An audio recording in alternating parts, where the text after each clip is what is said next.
Okay. I'm clicking go live. All right, we live. Where you going? Where you going, chum? Oh, okay. Well, I'm ready. As soon as you sit down, you can hit that fucking button, my friend.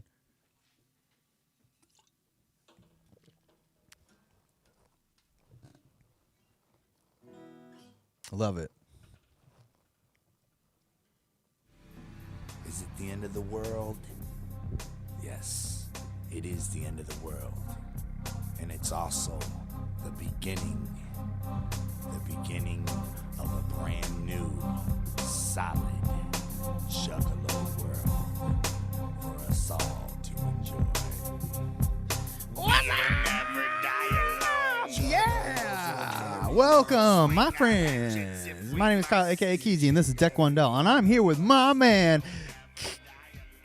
Juggalo Jack. What's up, Jack? He's a real son of a bitch. Look at him over there just flopping. Give me that shit, Oh, Jack. there you are. You trying to steal my shit? He's trying to steal your shine, man. What's wrong with you? Fuck you, Jack. What up, y'all? Carver Law, y'all. Welcome to Deck Wendell. This is it, man. This is what we've been building up for. Fuck yeah. This is a special time. We doing all right, everybody? Everybody good? Everybody out there, we good? We doing good? Yes, sir. How's life for everyone? Life is horny. I am. Oh, always. How's your week been? It's been week. It's been a week of weekly things. Okay. It's been pretty weak. It's been pretty weak. This I'm week's sorry. been pretty weak. But now this week has gotten strong. This week has gotten strong because we are here to celebrate. You know what I'm going to say. It's in the title. 30 years of ICP, a career of carnage. Everybody fucking knows Let's and go. loves this shit. Let's go. Yay! Hell yeah, dude. So I was trying to get our merch drop ready. I forgot to click publish. I gotta get it ready. But we are about to do a merch drop. I don't know if you want to do that right off the rip. I mean, should the people who joined us right off the rip get that? Always and forever. All right. Well, let me get it set up here. You got to vamp for a second, man. You can't just keep shuffling around over there.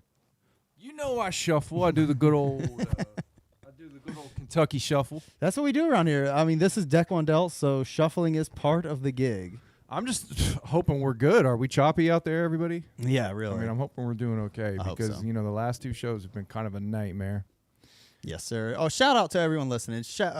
Nobody Man, Scumbag, Violent J the Country Singer, AT Jazzman. Little Ninja. Yes, sir. Who's this? What's that one say? Derek Bruno. Much clown love to you, my friend. Love, man. Little Ninja. What's going on, everybody? All right. So, Thank you for joining us. yes. You know, we're just a couple of idiots in the basement, in our mom's basement, doing a show, putting our opinions out there. We hope we hope we don't offend anybody, but if we do, we're sorry. Fuck you. We're just doing our thing. We're keeping a Keebler. Keeping the Keebler. There's nothing much to it besides that. I mean, that's all we are. All right, man. You ready? Are y'all ready for the Cartoon Nightmare? I'm excited. Well, hold on now. We got to play the commercial first for the Cartoon Nightmares. Well, hold on now.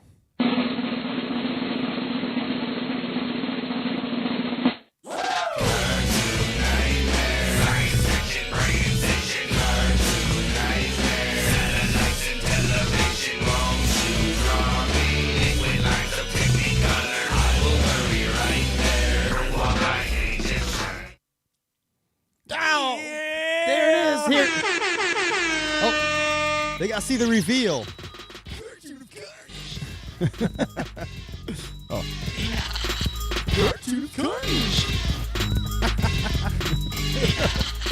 Cartoon of Carnage. Yes, everyone. It is the Cartoon of Carnage. It is the Cartoon of Carnage. Enjoy it. It is out. It is ready to go. Give us a yes. Yes. Give us all the fanfare.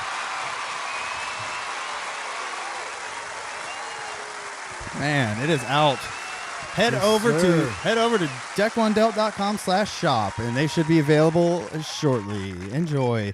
So the Cartoon of Carnage It is. This was the first Cartoon Nightmare you designed. Yeah, this was the first We've one. been sitting on this for like 6 months. Yeah, this set it off, man. This set it off. Shit, I don't have the original. The original pencils I did. I have the date because I always put the date. Yeah. And it's been like a while. It's been like over a year. It's been a long time, man. So we finally get to give you. This was my favorite. I think of all the ones you've done. Like they've all been good and like. But to me, they've all just been trying to live up to this standard, bro. You knocked it out of the park on the first one. This one, man, I don't know. I just, everybody loves Stimpy, right? Hell yeah, dude. Fuck, man. Come on, man. If any cartoon was going to represent the Carnival of Carnage, it had to have been Stimpy. Yeah, I mean he's he's the embodiment of the carnival. Look how perfect. Look how wicked he is, man. He's so wicked. He's got the chain. He's got the hat and the hair. I mean, it's perfect. Oh man. Oh, by the way, good. You did a lot of it. You did a lot of it for me. You helped me out with it. You did a lot of the coloring and shit and stuff. Man, good job. It was a joint effort, man. But yeah, your art is there. It's here for everyone to enjoy, and I hope everybody gets them a Cartoon of Carnage shirt and rocks it proudly. Man, Cartoon of Carnage, 30 years, by the way. Yes. You know what I mean? So we got to do. I'd be interested to see how long Ren and Stimpy's been around because I know they came out in the early 90s. Oh, it probably was around that same time. Probably around the same time, about 30 years. Yeah. Damn, man. That's perfect. It works out great. So yeah, get you some. We got 5X, up to 5X of the all over prints. So get those.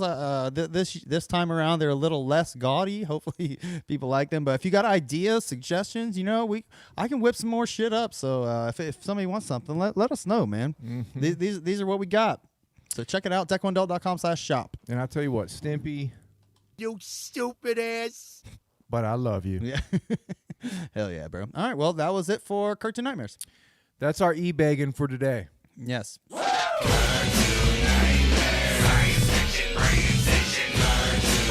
Okay. You get it. All right, that's that. Well, Hope you guys enjoy that. that's been a long time coming, man. When I drew that, the whole vision of the Cartoon Nightmares came to me after I drew that, and I said, you know what, I'm gonna do them all. Mm-hmm. Well, the 6, And first 6. We still have the 6th coming out. We still have that coming out. So, Wow, man, it's can't believe it's almost over. Always. I'm gonna keep it 50 fish. Always. But lanyards, you guys should. Twisted Psycho says we should get some lanyards. That would be cool. I wonder if we can whip those up. For like a backstage pass looking type thing, or I think just to have your keys on, just man. a lanyard thing. Yeah, okay, that would be cool. I wouldn't mind having something like that. like a Cartoon Nightmare backstage pass. Yeah, that'd be cool. That'd be cool. Yeah, I like that. It'll get you into all the future Deck One Delt events. Because we have so many coming up. You know it. We're just a couple guys in the basement. We're in our mom's basement. In mom's basement. Yep, that's what we do. All right, so this, well, hold on. Before we go on, I'm gonna let that live on because of the god of Juggalos, CPN. Of course. The god of Juggalos. Of course. And Juggalo praise him. CPN used to say that a lot. You say what? And he used to make me chuckle. It used to make me chuckle when he said that. When he said what? That he was in his mom's basement and he was a virgin. I see. He used to say that, and it was kind of, I chuckled It's over a funny it. gimmick. Yeah, so. All right, so so we don't want to just steal his. I don't want to steal his shine. So we're in our aunt's attic. Okay, we're in our aunt's attic. We're in Auntie's attic. We're doing it live. Auntie's Attic Studios. That's where Deck One Delt's recorded. And I'm not a virgin, man. No, fuck. I'm Tons of sex. I've been halfway. I've been halfwayed. Yeah, but that's what I meant. Yeah, that's what I meant when I said tons of sex. Yeah, I've been halfway. That means we got almost there. Yeah. Once. Yeah, with each other. CPN was just a virgin, but we've been halfwayed with each other. D1D, is that you? Yeah, man. Gage Von Wow. What up, bro? Boy. All right, so Gage, you missed the debut of the Cartoon Nightmare. Sorry, bud, you can't get in on that. You missed it. If we see you with the Cartoon Nightmare shirt on outside of this, we're gonna beat you down in the street. Just go stand. Go straight to hell. You don't deserve it. CPN is no longer in his mom's basement. Nope. Not anymore. All right, man. Do you want to? We got a lot to discuss today. Do you just want to move on to the next topic? Yeah, absolutely. For fucking sure. All right. You can hit that as many times as you want to, by the way, and go. Brr, brr, brr, brr, brr. Yeah. I love it. Down since Ringmaster. Hell yeah. Lil Ninja, you've been down since Ringmaster? Little Ninja was just a nut stain in his mama's drawers. When He was just Ringmaster a came. nut stain in your mama's drawers, Lil Ninja. I like the enthusiasm, but I don't think you were down since Ringmaster. But hey, Oh shit. but if Ringmaster got you down, then that means you are legit. Hell yeah. You are legit. All right. So the next topic of discussion. All right, we're going to discuss Carnival of Carnage later on today, and just revisit it and just really talk about ICP's illustrious 30-year career as the Clowns. But before that, we did want to keep on with the October Halloween theme. Correct? And Yes, sir. Yes, sir. And we will be, you'll be showing us another spooky, what do you want to call it? Carver's spooky slept on games of the week. Yeah. Let's do that. All right. Wait, Perfect. didn't Gage come up with something? Oh, hold on. I think he did. Gage, let me know what you came up with. That's what we're calling it. He did call it something cooler than that. He had like a cool like ICP reference. I can't remember what it was. That's what we'll call it. That's what we'll call it. Oh yeah. All right. So nevertheless, you got a spooky game recommendation this week. So we have so I've been going with these games. Okay. So It's getting a brewski. what's better than the month of October, the Halloween time, and playing a scary fucking game? I mean, everybody, like I said last week, everybody goes on these movies, on the movie rants. Mm-hmm. Everybody comes out with movies during October. Mm-hmm.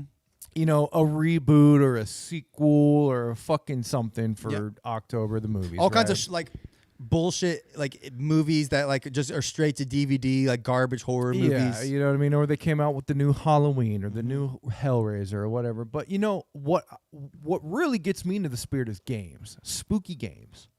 And that's what I've been doing in the past couple weeks. Is I've been talking about spooky games that really get me into the spirit of Halloween.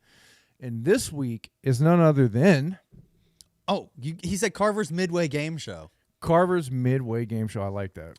because it is like midway. Carver's Midway Game Show. So today on Carver's Midway Game Show for the spooky month of October is going to be Little Nightmares. Nice. Let me see if I can get that closer here. Oh, here. Right here. It's right here. There it is. Little Nightmares. We briefly discussed it last week, I think, when I mentioned I had played it right after playing Inside. I don't know if we mentioned this. I saw it in the Discord. People were mentioning this. And yes, Little Nightmares is great. I love this fucking game. There's a thing, there's a particular feeling this game gives you that I think not a lot of games give you. Okay. And it's just, man, it's creepy. It's gritty. You feel it. There's weight to it, you know? If you want, throw that up. I mean, look at these graphics, man. They're very surreal. So think about Jim Henson mixed with Tim Burton, mixed with, you know, claymation, like a Tool video. Oh, I played this part the other day when I played it. Yeah, you know what I mean? And that's the best. Literally, those are the three things I could give you. Tool video, Tim Burton, Jim Henson.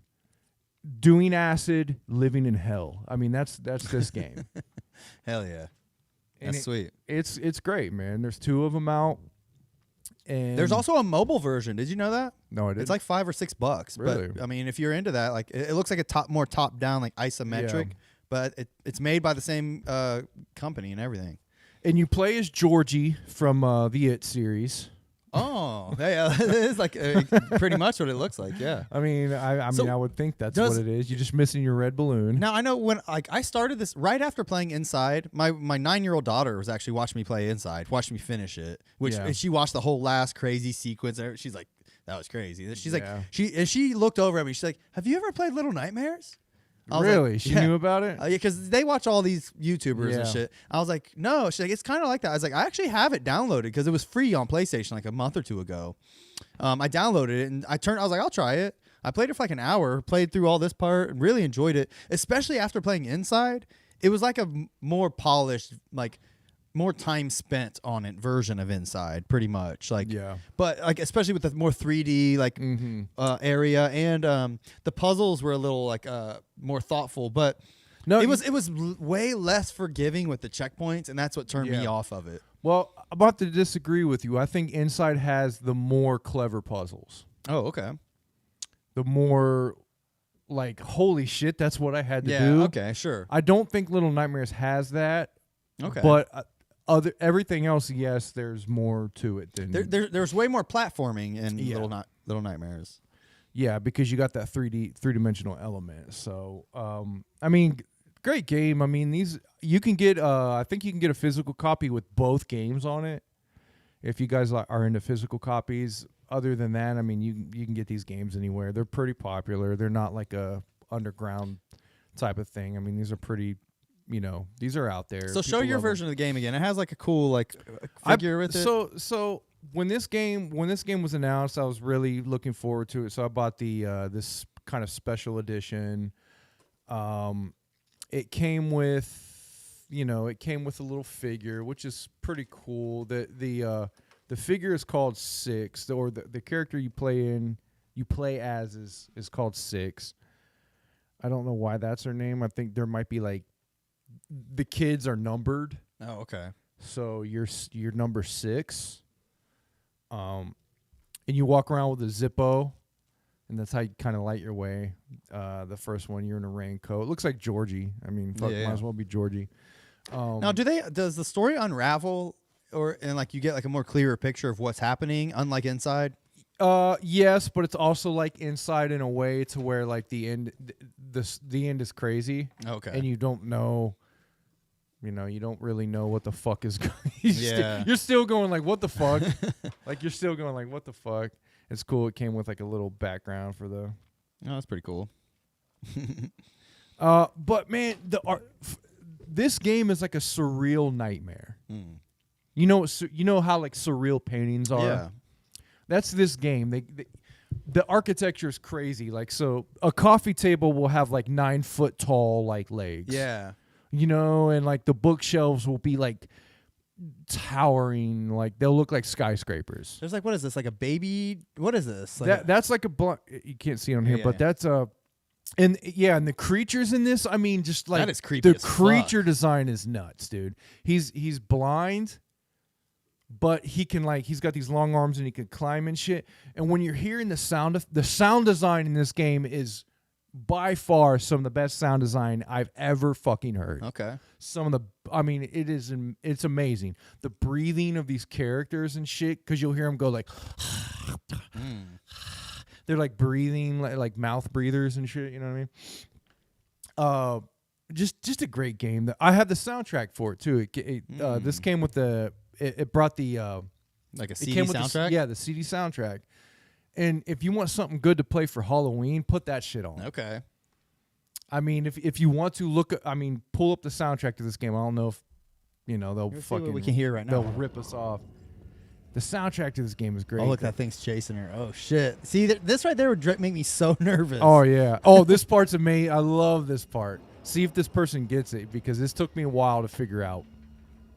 I didn't know what the fuck to do here. Oh, it's like feeling around for you. Shit, that's so scary. Oh yeah, they know what to do. Okay, they know what to do. You gotta like make it crush. Well, hopefully it chops their arms off. Dude, that fucking thing's arms are crazy. You cannot escape them arms. Yeah, you have to just like dodge them. Yeah, but since he's blind, he doesn't know. He's just feeling yeah. around for shit.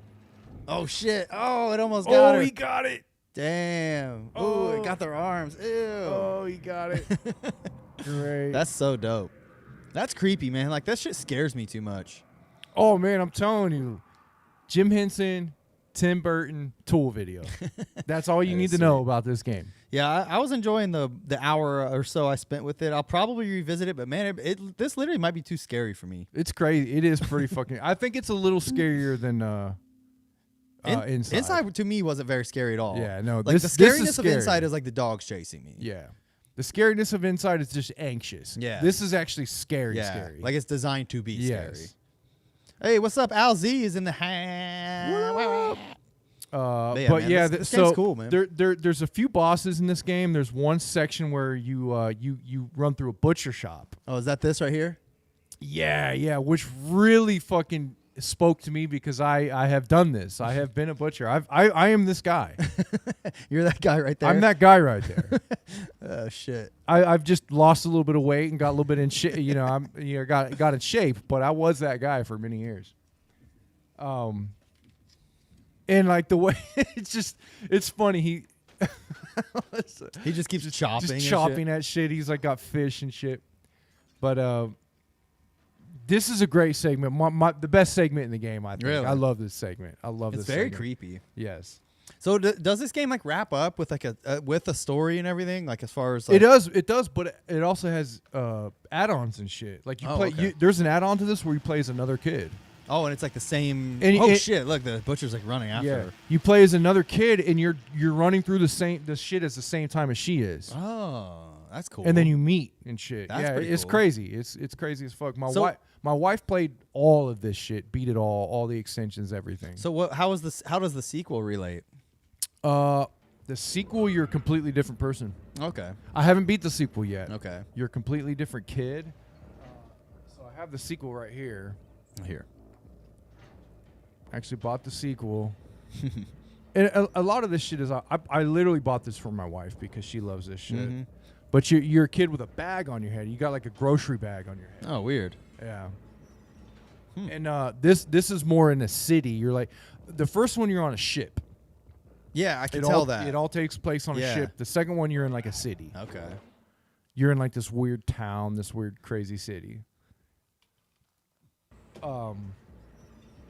But just phenomenal atmosphere. Very well thought out. The graphics are so gritty and dirty, and like you feel the weight of this shit. Yeah, that's scary. Doesn't it seem like it's actual like puppetry? Like it's like a stage. Yeah, I feel that. You know, great stuff. Very man. good design.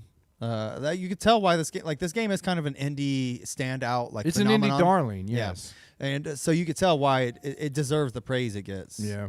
So I bought that. It gave me stickers. That's cool. And then it gave me this little poster, which I really like this poster because it's got the butchers on it. Let me see if I can unfold this shit. Yeah. Damn. It gave me the poster. These fucking weird butchers. Yeah, that's man. sweet. Just crazy. But you'll see why. Basically, you're going through the ship, and the entire ship is a process of what's going on. Yeah. So you start from the beginning, and then you eventually get to the end of the ship. Like this is the restaurant section. And this has been out for probably 4 or 5 years or so. Yeah, so I mean, you can get this if you didn't get this game free when it was free a couple months ago on PlayStation Store. I'm sure it's probably on Game Pass, but it's probably only a few bucks, to buy. Even a hard copy is probably less than $10. I'd say. Look at this motherfuckers eating. Man. Very dope, like well thought out shit, man. I like this shit. Whoa, that's scary. Oh Jesus, that would scare the shit out of me. Dude, some of this shit's disturbing. Like truly visually disturbing. Very cool. Yeah. All right, man. But anyway, man, I could go on and drone on about it, but yeah, Little Nightmares is just an exceptional fucking game. And it's simple. It's one of those, like I said, pick up and play. You don't have to go too far with it, man. You jump, grab, run. Not a lot of controls. I feel it. But and also some puzzles that'll make you think, and what the fuck do I do here? Type shit. Very cool. Yeah, that's awesome, man. Yeah, I look forward to playing some more of that. It does scare me, and I'm not huge into scary games, as we know, but I've gotten better. I've been working on playing through that anxiety, and I hope I'm able to get through that. I think you'll like. You need to get through it. All right, I will. You need to face your fears. I do face my fears. Face them, man. Before we get into the album, I had one other thing I wanted to touch on, which was I don't know if anyone else out there is familiar with this, but I've been kind of obsessed with this open AI technology. Yeah, you were mentioning that. Let me know. So School me. I just stumbled upon it on Reddit over the past like month or two. It's become almost like a phenomenon. I've seen other juggalos like post like random images of shit that they've searched on there. The whole concept of it is there's a few sites that do it. I can't think of them off the top of my head, but the one I've dabbled with is called DALL-E, and it allows you to, in a text box, type whatever description of anything you want, anything your mind can think of. You type it in there, and it will use AI to generate images of that. And how it interprets it is it's up to that. So anyone can go just type DALL-E or whatever. You'll find the site. I don't know the name of it. Hold Juggalo Jack has heard of it? on. Yeah. Okay. Juggalo Jack, does he have something to say? I'm sorry. We know I can't hear Juggalo Jack is asking if by any chance he could transfer his consciousness into this AI database and eventually get a new body. That's a very good question. I'll go with maybe. Maybe. Okay. Okay. He says cool. Look at Google it. That's the Okay. best I could tell you. I mean, he wants to Google, but it's very hard with these hands. Yeah. These hands Juggalo Jack has. I mean, they're kind of. So if you haven't heard, anyways, Juggalo Jack. So you could type anything you want. You could type like, ugly man in a grocery store 3D render, and it will literally render it for you, and it'll show you like it's shit. So I typed a lot of Juggalo shit. You don't get unlimited credits, but I used my credits to generate a lot of Juggalo type shit. Does it say Julius? Yes. All right. So here's You gotta bring this shit up. all right, here's some of the shit I typed and what came up. All right. Let me pull this up. Big picture here. All right, so I typed the final Joker's Card album from the Insane Clown Posse. This was one of them. Julius? So I don't know. So that's what they came. That's what But the look at- AI came up with. Yes, look how creepy those clowns are, though. Those are very weird and creepy. It says Jewel of Course at the bottom. So that's what? this is the 17th Joker's Card, guys. This is what the AI came up with. Yes, and here's another one. Full Falls, Floral Fall. Wow. Okay. This was very creepy and weird. So for someone who's dumb like me, Yeah. this is what you're entering something into a. You're feeding AI something about juggalos and shit, and this is what's coming up Yes. with. Okay. All right. So this is could be a Joker's card in the future. Full fall. So I tried to get a little more specific after this. So when you type in a phrase, it generates 4 copies of it. So you'll see 4 of each one of these phrases, okay? Okay. So this is one. Another kind of weird. That one gets a little bit closer with the Joker's card kind of imagery. Yeah. But still too many words. What's up with the fucking what? So what's up with the weird shit on the left and right? Well, AI cannot generate words properly. Like, if you say like generate a stop sign, it'll say like SOOR or some shit. Like it just doesn't get words yet, but it tries. Yeah. So that's how you get this kind of weird shit. Here's another one. Jalinar Foger it's a clown holding a card. It looks like a credit card. But very interesting. Looks like a credit card with a blunt on, like picture on it or something. So once like again, this is the final Joker's card from the final Joker's card album from the. So this is what AI thinks the final Joker card's going Yes. to be. We need to show this to Jay. So we get further. I took one, and you can also click you can make derivatives of the images where it'll use that image for inspiration. Okay. You can also take an image and expand it. Like if you were to crop an image of one of the Joker's cards just around his face, and put it as a little square in a big white image, it will literally auto generate the rest of the image. So you can do some wild shit with that. That's crazy. But in this instance, it's just using that image as inspiration to make something similar. Okay, here's another one. What? Hold on, go back. Sure. I'll go back. That looked like who does that look like to me? That looks like some girl, some actress. Maybe Mila Jovovich. Maybe. A very, very weird shit.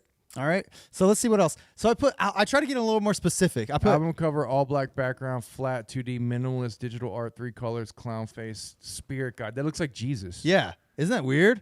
So I was like, I typed spirit guide because I didn't know what else to kind of put to represent like a dark carnival figure.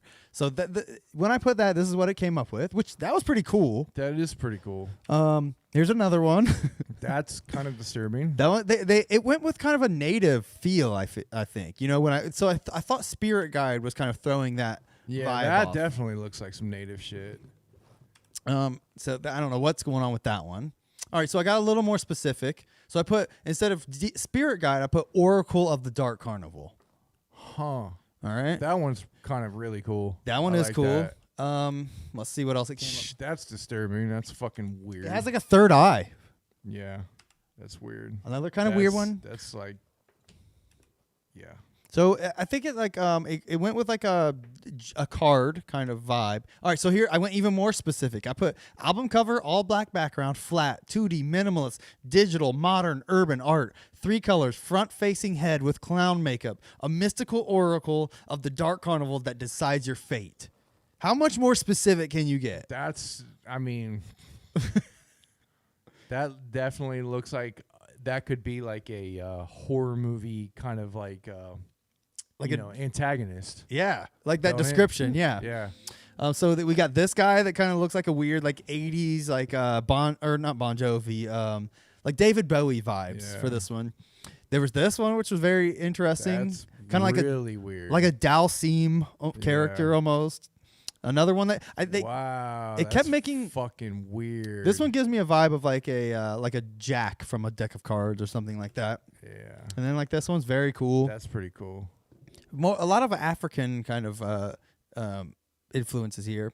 Let's see what else I came up with. Album cover in the style of the Insane Clown Posse. All black background, flat 2D art, 3 colors, head with clown makeup looking directly at the camera. A mystical being of the dark carnival that decides your fate in the afterlife. The almighty 17th Joker's card. That's pretty fucking cool, man. As specific as you could get. All right, this is the almighty 17th. What does that say? I don't know. It's just consuck.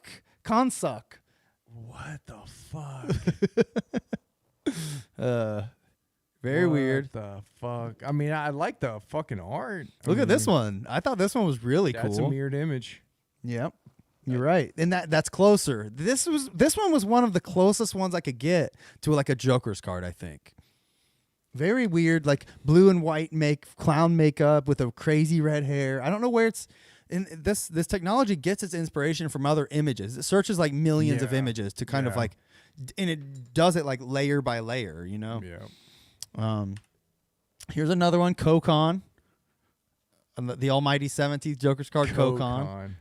I like, there's a lot of like Kokon songs, sing, klung, kang, like. And I think the clown posse wording is kind of it's creating that. I'll show my wife and she came up with this one. A pink fox sniffing a sunflower, an award-winning National Geographic photo. That's pretty cool. That's what it came up with. They made that? Yeah. That's not a real photo, by the way. You could tell too, like the AI gets kind of weird with like. So it just took a fox and merged it with a sunflower and kind of. That's a real fox, right? Correct. I mean, yeah. I don't think AI did that. Well, you could even look over here at this one. You can see like the eye is kind of like, and the nose is off. You know, that's how you can see these. At first glance, everything looks okay, but when you start looking at it, it's like, yeah, that's fucking weird. Yeah. All right, so I started playing with it some more, trying to make ones of my cat and shit. Look, I try to get it to make my fat cat Zelda, if anyone does care to see. But here's some of the more clown ones. Album art in the I went a little more simple. Album art in the style of Insane Clown Posse, black background, 2D digital art. And this is what it came up with. Did you just try being even more simple, like ICP art? I do that, yes, here in a little bit. So I don't want to keep you guys too long with this, but I thought this shit was fascinating. Well, it is. It is. So we'll keep going. Look at this thing. It almost spells clown. Clown. That one's close. This one was fucking That's terrifying. Pretty dope. Yeah, I want to put that guy on a T-shirt. That's pretty cool. Yeah. It's so fucking creepy. That cat thick. All right, SidgeCon, the Crick Clown. SidgeCon. That sounds like we need to create an event called the SidgeCon. Okay, look. So 2 vinyl Funko Pop figurines of Violent J and Shaggy 2 Dope, the Insane Clown Posse. Product, studio shot, white background centered. That looks more like Powcast. That does look like Palcast. So I thought this was incredible too. Even like they look like 3D renders of like it looks like a fucking picture of Funko Pops. Yeah, it does. Like how? Look at it, dude. He's even wearing like a clock on his chest, which is kind of cool. But look at how weird. Like, when you look at the hands and shit, it just starts falling apart. But it's amazing what this AI can create. It looks like it was handmade. Kind of. It's funny. AU Stalker put up an emoji, and it kind of looks like the same vein as this guy. Yeah. And this, yeah, you're right. They are maybe they're getting inspiration from that. I wonder. So these got a little closer. Some of them are really cool. I want these Funko Pop characters. So Yeah. I did the Funko Pop thing for a little bit. I changed it a little bit. Let's see. 2 vinyl Funko Pop figurines of the Insane Clown Posse wearing black and white clown face paint. Product studio shot, white background centered. Got these. They were pretty cool. 2 vinyl Funko Pop figurines of the Insane Clown Posse, product studio shot, white background. Okay, just kind of toying with the wording, seeing what comes up. Mm-hmm. All right, so look, Violent J of the Insane Clown Posse hanging out with Bigfoot. What? Wow. That is fucking crazy. Yeah, it's a crazy looking, like a very creepy looking, like clown guy. Now I'm wondering if that face is like the whole face is someone, or they actually created a face. I don't know. Dude. Like, well, look at the face. It's weird. It's never like quite right, you know. And this also looks like a painting almost. It's kind of weird. So that's, I guess, I don't know which this guy must be Bigfoot, the guy with the beard. Wow. Well, he just got a big foot. So I think it's getting confused with Violent J of the Insane Clown Posse, and it's literally merging those ideas, which is very funny. Here's another one. Wow.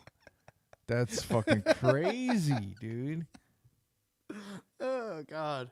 It's so weird, dude. So weird. That looks like fucking Super Famous Fun Time, guys. I'm gonna post this picture online and share with people and say, I'm gonna tell my kids this is Super Famous Fun Time, guys. That is nuts, man. Oh shit, that's so funny. I'm actually gonna share it right now.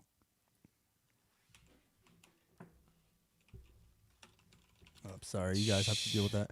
I don't know, man. This shit's creeping me out, kind of. I don't know about you. I'm getting a little creeped out by this shit. Hold on. I just have to do this. Yeah, it's very creepy. Damn, team. All right. There, if you guys want to see that one again, have at it. All right. Here's some more of Violent J of the Insane Clown Posse hanging out with Bigfoot. Okay. Whoops, I didn't mean to do that. That looks like a fucking haunted house, like somebody who works at like a haunted house and like posing with one of the monsters. Yeah, it does. There. That one's very creepy. What the? That should be like an album cover. Very weird. That is are they using the same fucking face? It looks like they're using the same. It almost style does look face. like that. Yeah, like that when Yeah, Violent it's J like- and Bigfoot. It's like the same face. Very weird. Yeah. All right, let's see. Dark Carnival goes. So I was trying to get a little simple. I just put the Dark Carnival: spooky, professional photography, abandoned, dreary, uneasy. Trying to see what kind of vibes it can get from that, you know. So it's got this weird like ride that's you can't even tell what it is, but it looks real somehow. Another weird picture of a carnival. Another one. These do fit that description. But like even looking at that, like it's not even a real ride. It's like a mix of a popcorn stand with a fucking ride, you know? It's Uncanny Valley shit. Yeah, it really is. Oh, I was trying to make images for Like you look at it, but then like when you look at it closely, you're like, what? All right, check this out. A heavy metal logo for a Juggalo podcast. Okay. I mean, all these are pretty cool. All right, check this out. 1990s Halloween Vector logo. I was just trying to see what kind of shit it would come up with, you know? Weird shit. Pretty cool. Here's more Juggalo shit. Cartoon Juggalo character sheet. Check that out. That's really weird. And it does a good job is the thing. It does a pretty good job. Like if you were going to make a Juggalo video game, like this guy would be in it. What's the circle pattern? Yeah, with that's the a color and the weird gray thing next to it. That's a great question. What's he holding? What's I don't the know. big one holding? I don't know. A fucking plumbus. I don't know. What the hell? Weird shit. All right, here's some more. Cartoon Juggalo character sheet. It's a Jaggalo, Jagjo. Jagjo should be in. He should be in our PS2 game. Jack Joe. And by the way, we're gonna get to that here soon too. Look, this guy looks like a Juggalo, a Yeah. video game Juggalo. I would put this guy in the game. Here's another one, Jaglo. Yeah, this is a good way to create characters if you want to make some NPCs and shit for a game. I'm hoping it inspires you to do shit like that. So I got inspired. I said poster for PlayStation 2 era video game about the Dark Carnival. Every character in the game is featured on the poster. Wow. And this is the kind of shit it came up with. It went more with the traditional carnival vibe with these, but they're still pretty cool. I like that one. Dynival Carnival Dake. I really like that one. That Like one's- if you change that to like, things that you can understand. Yeah. Just the vibe of it. The vibe of that one is really cool. This I one- like that one too. This one's cool. And this one. All right. Poster for a These are all pretty cool. So I changed it up a little bit. Poster for a modern video game about the Dark Carnival. 30 characters are featured on the poster. So it came up with shit like this. This one actually says carnival, at least. The first one to make a real word of all these. That's pretty cool. This one says carnival also. Yeah. Kind of neat on this I one, like you that know. one. Very well done. More. Good job, AI. Oh, there's a fat cat laying on the most comfortable pillow. Trying to make my cat again. All right. I did more Juggalo shit. Here, we'll keep going with this. Oh, I put fart action figure in a box. A fart action figure. Wow. That is pretty cool. So that gave me inspiration to do. There's more farton. Wow. Farton. I want a farton for Christmas. Farton. All right. So look, Juggalo action figure in a box. Promotional photo. That's kind of close It is. to what like something they've done. It's a juggu. Jagoo. All right. Here's Illigalo. I mean, that shit looks kind of close. It is, man.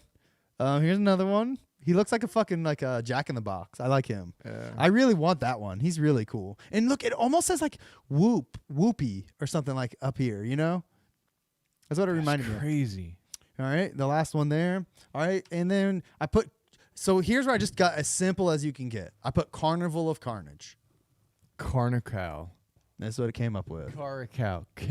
Caracal. This image was awesome. I don't know why. That's fucking disturbing. I don't know why that came up for Carnival of Carnage, but that's so cool. Really cool. I want to put that on a fucking shirt. And there it is, more Carnival of Carnage, and this is the last one for Carnival of Carnage. So I did this with all the Joker's cards, so we're gonna get to those. Okay. All right, I skipped. I'll go back to Ringmaster, but I got excited and did Riddlebox first. This is what it came up with for Riddlebox. Wow. This one was cool because it has DOD. Huh. Nice. Hell yeah! Nice. But that one's That's cool. That one is pretty cool. Look, that is a Riddlebox. That If looks like an 1800s riddle box. if you're gonna draw a Riddlebox, that's what it's gonna look like. There's another one. That's really fucking cool. This one got inspiration from Mario, obviously. All right, Ringmaster. I put PNG shirt design just to see what it would come up with. But look, even it does like shirt design. Ringmaker. All right, so here's Ringmaster. That's why I did the shirt, because the regular Ringmaster was kind of boring. Just weird Ringmaster guys. And gals, I guess. Wow. All right, the Amazing Jekyll Brothers. Whoa. It came up with 2 birds. Two birds. What the hell? Very weird. Jekyll got something. This one made me laugh. It's like 2 fucking like I don't know, like southern looking like coal miner type guys. That's the Amazing. One of them's holding a guitar. That's pretty cool. Very cool. And then this one made me really laugh. What the fuck? That look. The Amazing Jekyll Brothers, and it looks like it's some Teletubby type shit. Whoa, man. All right. We're almost to the end, guys. I know Blowing my mind. if you're not into this, don't worry. It's almost over. I just thought I had all these. I was like, I can't not share this with the Juggalos. So the Wraith Shangri-La made some really cool ones. Very DJ cool. Slug says, "What's the AI?" This one's DALL-E. It's openai.com. Go to openai.com. It's called DALL-E. DALL-E. That's the name of this AI. I know there's other ones. I haven't messed with those. I just knew of this one. Wait, isn't there only one AI? Well, I Like, mean, in the theoretically, in the general sense, yeah. Eventually, they'll all start talking to each other and probably learn from each other. and they'll merge. Yeah, and destroy us. All right. If you want, we can get onto that. We can talk about that for a minute. So this looks fake. This is, I mean, this is a fake picture. This is not real. Completely AI generated. I like it. The Wraith Shangri-La, very dope. That one's very, very dope. I like it. All right, the Wraith The Hell's Wraith Pit. Shangri-La, huh? Mm-hmm. And it's just coming up with mountains. Yeah. That's kind of cool. That's like a heaven. I think Shangri-La is like more of a like a Nepali type. It's like a Japanese mountain. It's like a Japanese heaven, right? Yeah, I think so. I wasn't sure about Japanese. I don't know. I was thinking it was more like Middle Eastern, like or East Indian type shit. But this is the Wraith Hell's Pit. It got a lot more dreary shit. Well, not particularly, I guess. There's one that's similar to the Wraith Shangri-La. Oh, I'm sorry. That one was the Wraith Shangri-La. Here's the Wraith Hell's Pit. That one was very cool. And then this one was like my favorite. Yeah. I don't know why that doesn't represent the Wraith Hell's Pit to me, but the dreariness is there. Yeah. Ringmaster 2. I tried again with Ringmaster 2D digital art. This is what it came up with. Some of those are really fucking cool. Very cool. Like that. Look at that one. It's interesting. That one guy's almost throwing up like the Wicked Clowns. I like how and I like how the pipe is like by his nose and not in his mouth. Yeah. That's really cool though. All right, and then Ringmaster 3D digital fantasy art.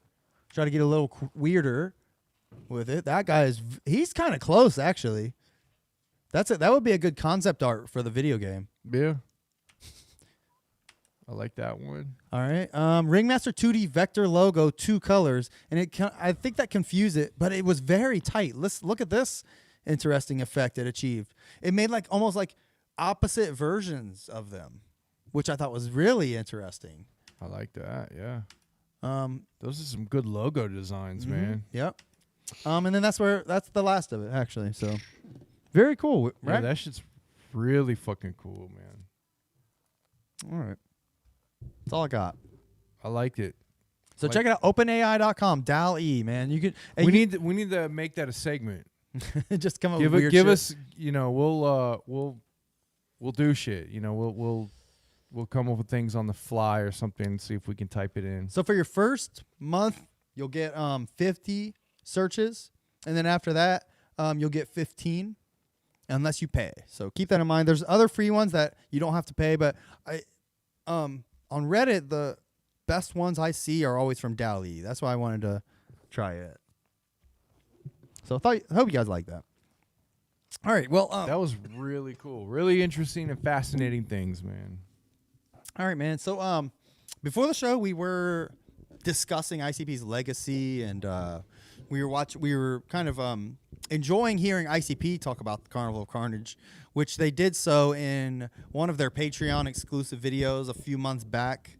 If you don't recall, they did a what do they call that segment? I can't remember.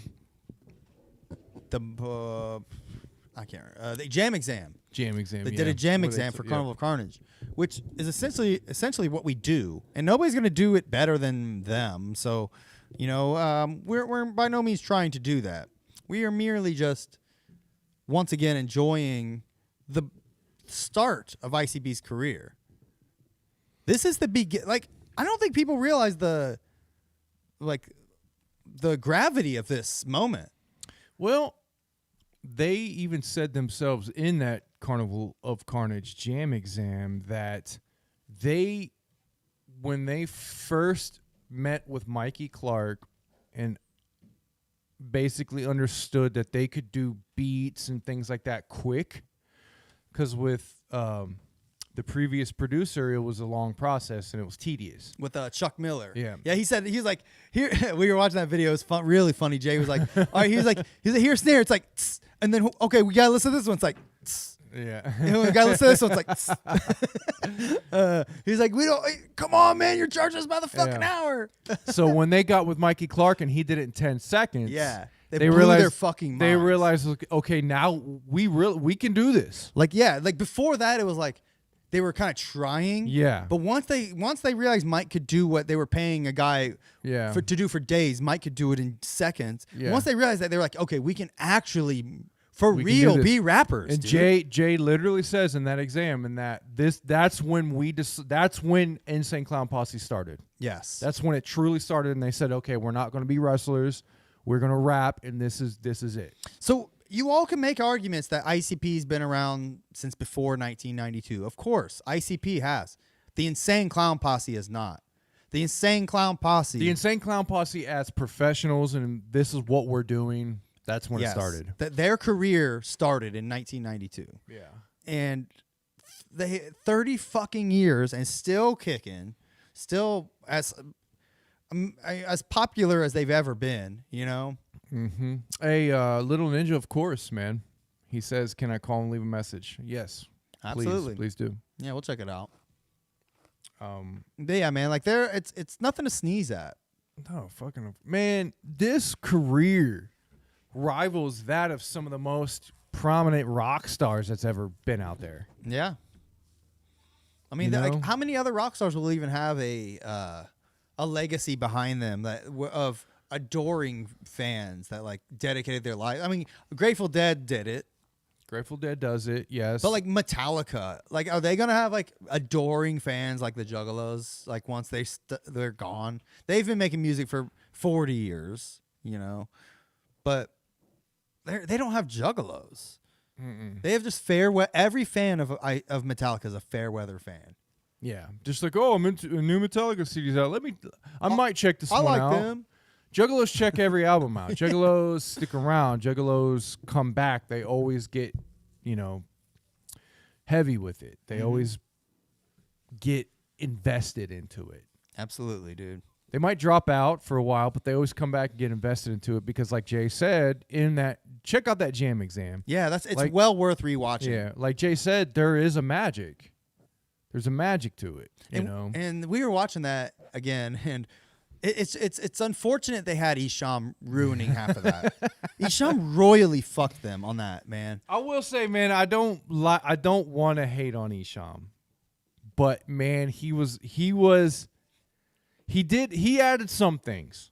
He added some things to that jam exam, but I disagree. Every now and but they would build it up, they'd build it up, and then Isham would be like, "Oh, you guys' just sound sucks," and then it would just drop the vibe. There's a moment of that where like they're talking about like we were doing what real life productions did. That was the blueprint, Isham. We took what you were doing, and we did the same thing as Psychopathic, and we looked up to you, and you were the man. And Isham's like, y'all sound real shitty right now. I can't hear a fucking thing you're saying.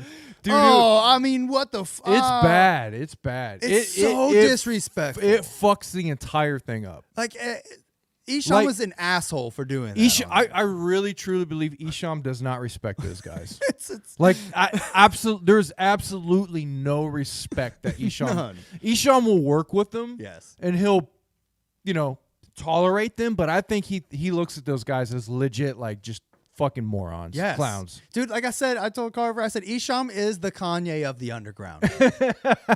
He's way too full of himself. He thinks it wouldn't be shit without him. He did start the fucking horrorcore wicked He couldn't shit. even put anybody over in that shit. I know. He was in that. He's talking about Mikey Clark, and he's like, "Yeah, I knew Mike, but Mikey was just a student. I did everything, Yeah. and I was the best. And Mikey was really influenced by me. Oh, he was all right. He was all right. When I worked with Mike, yeah, he was in the studio, but he was just running the boards. I made everything. Dude, it's ridiculous.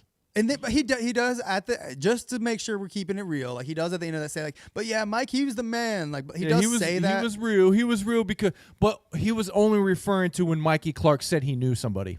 Yeah. That was it. Yeah. When Mikey Clark said he knew such and such, he really did. So he was a real one. But like as far as like everything else, no, Isham like put himself over as like the top.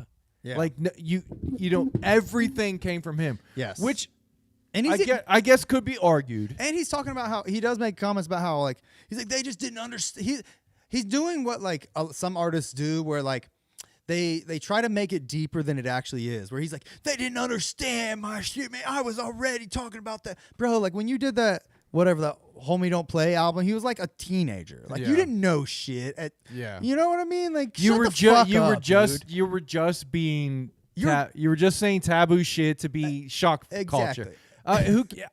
Cool, fine. Right, exactly. But don't act like it's deeper than it really was, bro. Like 16, 17-year-old kids don't know shit. And you were just like, you were parroting other people and then like putting your own twist on it, which worked. You know, don't get me wrong. I'm not diminishing his contribution to the start of the Wicked shit, but come the fuck on, bro. Like you weren't doing anything like revolutionary at 17 years old. Nobody Man says Isham hates ICP and Juggalos. I mean, I'm not gonna say hates, but I from what my interpretation of how Isham interacts with ICP at least is like he definitely doesn't respect him.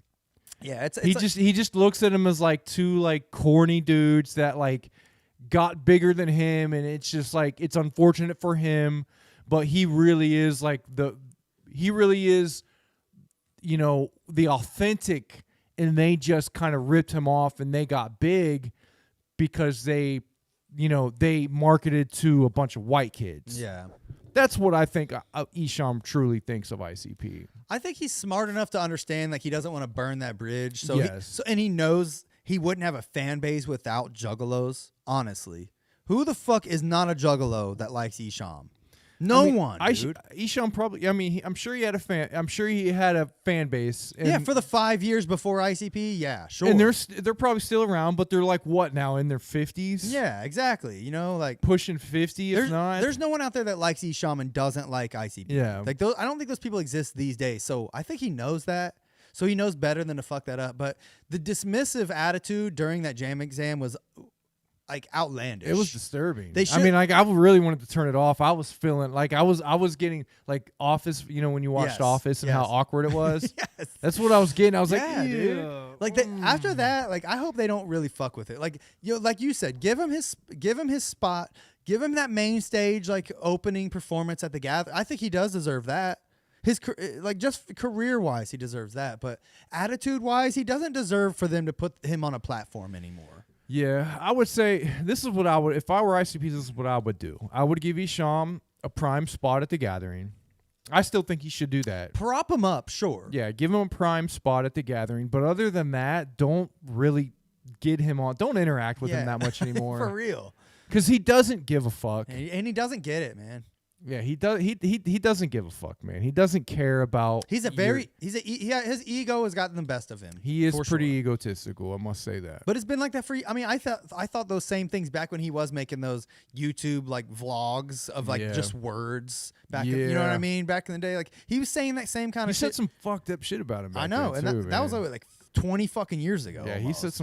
he said some fucked up shit about him. So, anyways, we weren't trying to make this an Isham bash. We were just saying like that was funny. Like his I'm glad they got rid of him like halfway through that, but highly recommend y'all to check that out again. It's on YouTube. Just search Carnival of Carnage Jam Exam. You'll find it. Yeah. But nevertheless, we're going to revisit the album. I listened to the album a bunch while I was working on our merch drop. So you know, I had this album in my ear while we were doing Cartoon Nightmares. All right, while I was designing it. So keep that in mind. It's inspired by this album, the shit I put out. You know what I'm saying? Man. I love it, man. I mean, as weird and crazy as this album is, and how fucked up and weird it you know, the grueling process that they had to go through to get this made. Yeah. It did something. I mean, it was the beginning of their fucking legacy. So it obviously worked. Whatever they did worked. Yeah, absolutely.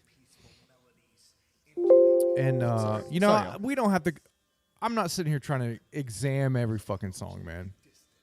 Well, no, we don't want to examine it, but we'll play it and talk about it. We go tell whatever feelings we had. We'll just see how it's aged. Like it's 30 fucking years. Let's celebrate it, man. This is the start of ICP. So this Monday, 18th, right? October 18th. Yes. Wait, no, Tuesday. What's today? So today's the 60th. So yeah, 2 days on Tuesday. So Tuesday is 30 years, guys. I mean, 30 fucking years of the Insane Clown Posse. I can't believe it.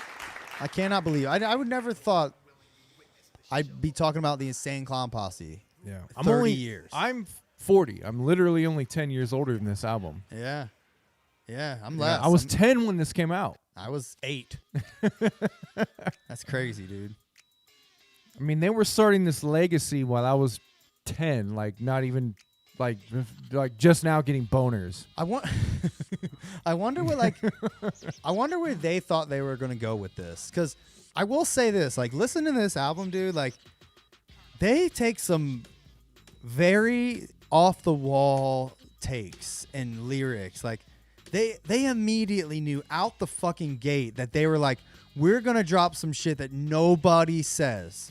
Nobody does this shit. Yeah. Some of the bars they have on this album are like, I would have rewrote that. You know what I mean? Like some of the, and I'm not just because I'm looking at that through a 2022 lens. I mean, just in general, like it's just some of the risks they take with like a lot of the experimental subjects and shit. It's just so crazy for your album, for your gimmick. This is the Insane Clown Posse, you know?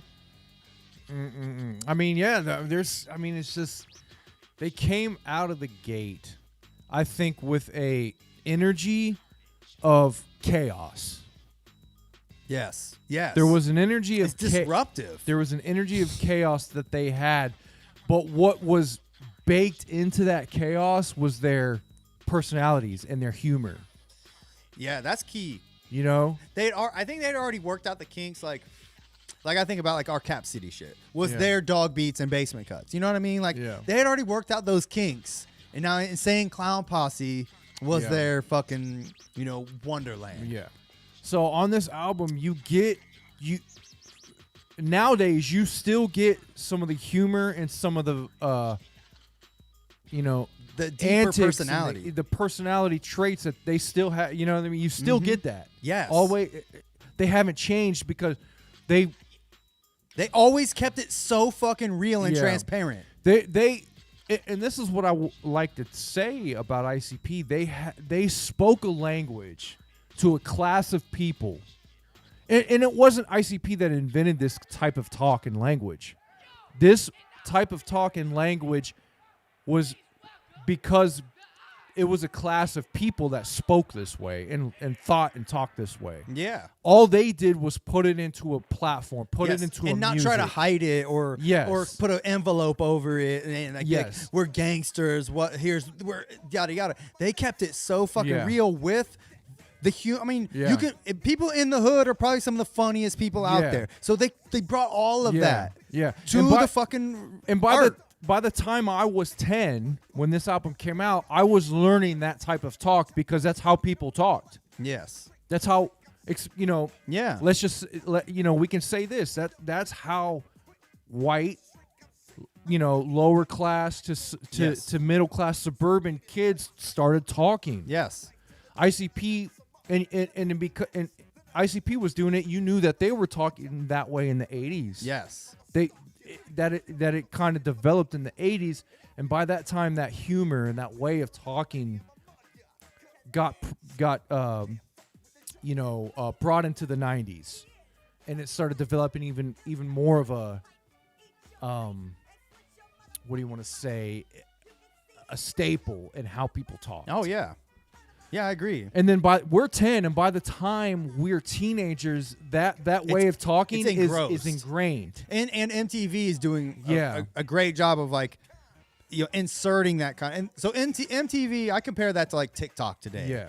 MTV was our fucking TikTok back then. You know what I mean? That was like where we were getting our personalities. Yeah. Literally where we were getting our phrases. MTV would hide it, tone it down, and try to change some things as to where ICP didn't change anything. So you had to have like an older cousin that listened to fucking ICP or gangster rap, NWA. Like they didn't give you all that on MTV, so you just had to stumble upon that or have a degenerate in your life. Because I will say, but then when you hear that, you're like, yes, this is what I think. This is how I think. When I first heard ICP, every single thing they said felt like I was hearing it from somebody I knew forever. Yes. Felt like it was something that like, bro, I this said. is how I talk to my boys. Yeah, it's just the way you talk to people, and it's changed along the Of course, they're older men now. Yeah, people don't talk like that anymore.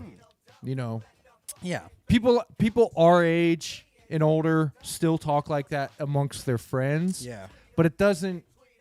It was definitely a time capsule in that 30-40 year period, but it's changed now. But it is. I still love it. I still love the rawness of it. Oh yeah, dude. Like I was admiring like them. I was admiring just the balls for them doing some of the shit they do on this album. Like, because back then, what were they influenced by? Gangsta rap, like Ghetto Boys, Esham type shit. But like how many people were putting like baby voice shit and like jokers and like characters and like how many people were doing shit like that back then? Well, that's where it comes the element. That is where the element of trying to tone what was really being said amongst these types of people and classes of people down. Yeah. When you got into hip hop and mainstream hip hop, they toned it down a little bit.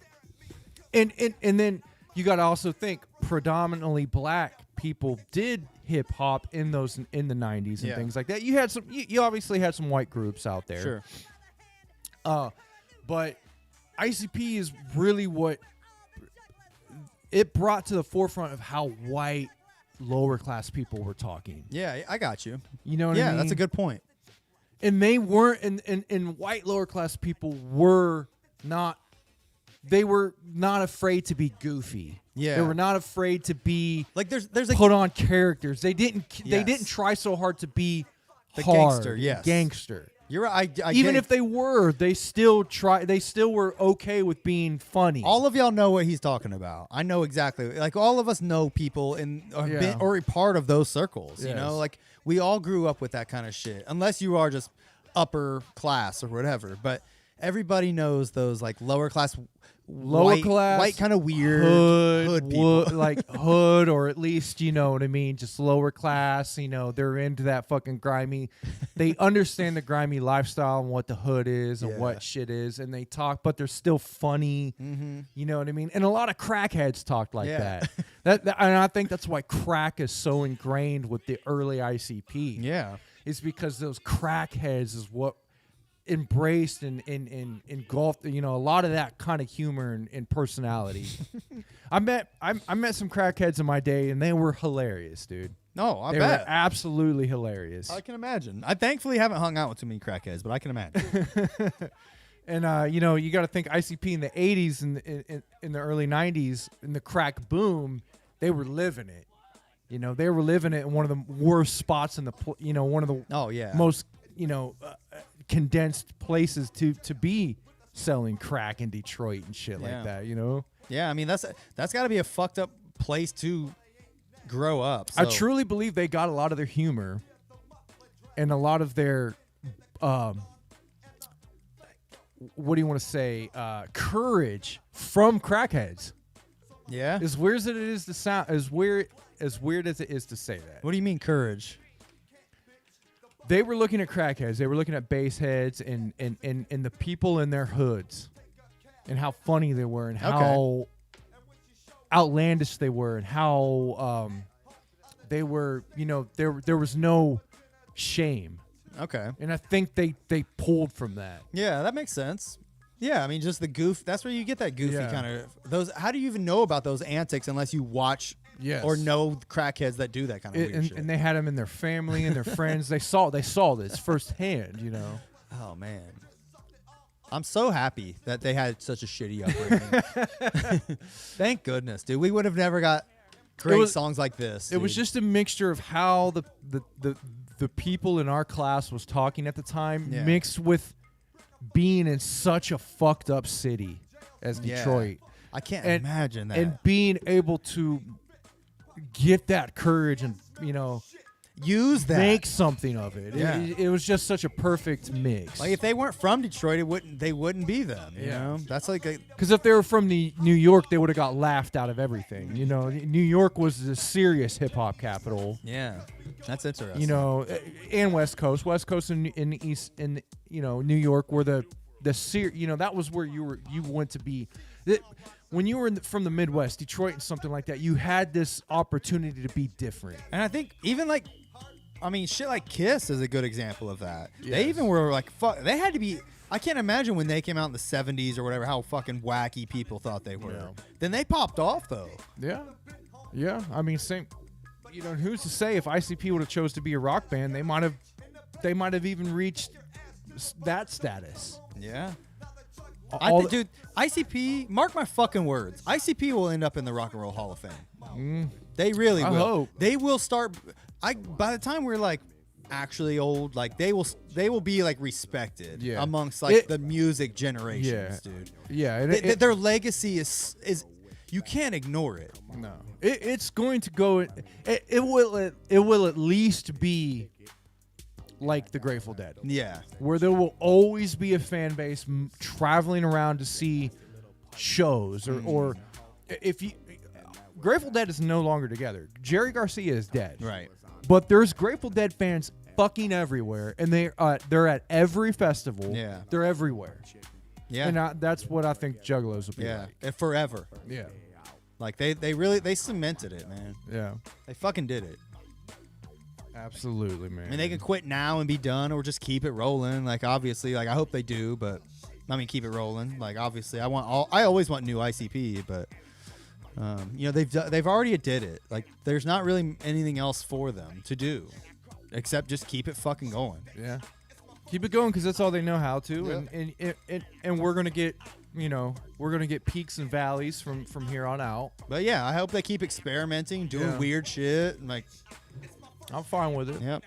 Oh, by the way, Shaggy turned 48 the other day. 48. Oh, yeah. And I was doing the math. If this came out 30 years ago, he would have been 17 making this album, which aligns with 19 years of Breathing Small on Ringmaster. But that would put Shaggy at 17 and Jay 19 years old making this fucking album. It's crazy. That blows my fucking mind. Crazy. That goes to show, like, I mean, if social media was around, they would not have had the mental capacity to even like throw this together. Like the desire to create this at that age, it's something out of nothing. So that means they're how old making Dog Beats? A couple years younger than that. Yeah. I mean, they truly made something out of nothing. They manifested. Yeah. You could truly say they manifested something from nothing.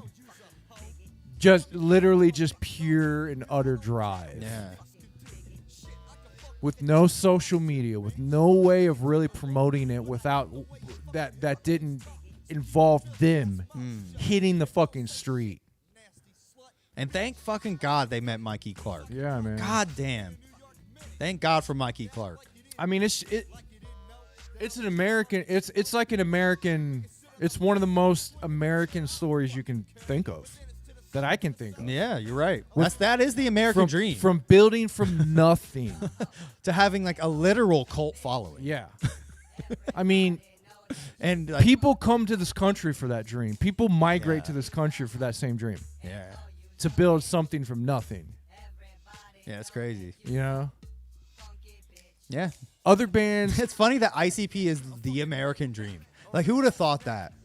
I mean, to me, it is. It really is. I agree. 100%. To me, it is. You do it with no help. Essentially, no help. Yeah. You do it with just drive. You do it with, and let you know, we can say ICP had a bunch of help. They did have a bunch of help. Sure, they made a lot of the right steps. They made a lot of the right steps. They had a bunch of help because they had people that believed in them. Yeah. Yep. And they believed in themselves. They believed in They them. said we're going to keep trying. We're going to keep doing everything we can. They believed in themselves, and they had people that believed in them. And imagine being somebody back then, meeting them, and going. And Jay's going to be trying to convince you to help them. He's a salesman. He's going to be convincing you to help him. But are you going to do it if you don't believe him at that time in their early career? I mean, if you don't believe in them, and they haven't made nothing of themselves, how would that pitch affect you? How would that sales pitch affect you? It's because of Jay's infectious personality. Yeah. It's because of his... That's how they get people like Alex on board. It's because of his way he can tell a story and his way he can make you feel something. Yeah. I feel it. That's why it worked. Because he had that natural talent from the beginning. Yeah, he's a true one of a kind, man. Yeah. That's the kind of personality. Like if you meet somebody like that, like you know it. You know what I mean?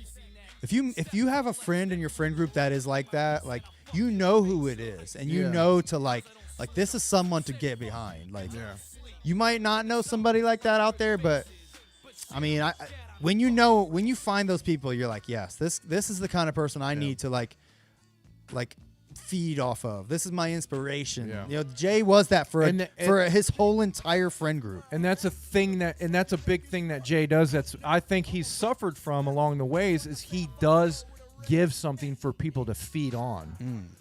And when you do that, where does that come from? If someone is feeding off you, what happens to you?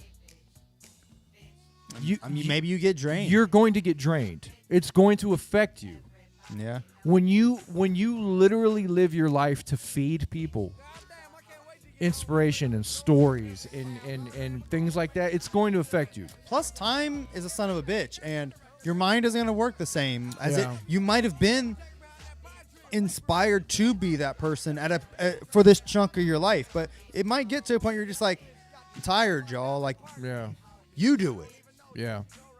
And I think I think he still, for what it's worth, I think he still does it. But he is like he just doesn't have as much of it anymore. Right. That's why he's not, putting. I mean, don't get me wrong. They put Ouija up on this pedestal, but that's why he's not pushing Ouija as hard as they did Twisted. Yeah. You know, that's why they're not back. It's because he's just like, go ahead. Yeah. It's more like that rather than like, yes, let's fucking go. Yeah. Let's do it. And like, he was probably giving people those speeches and shit, you know? Oh, yeah, he always did. I mean, when just the past couple of years, you look at the things Mikey Clark said in that interview for that when he did the interview with that weird guy. Yeah. You look at what Jump City and Shaggy have said about Jay.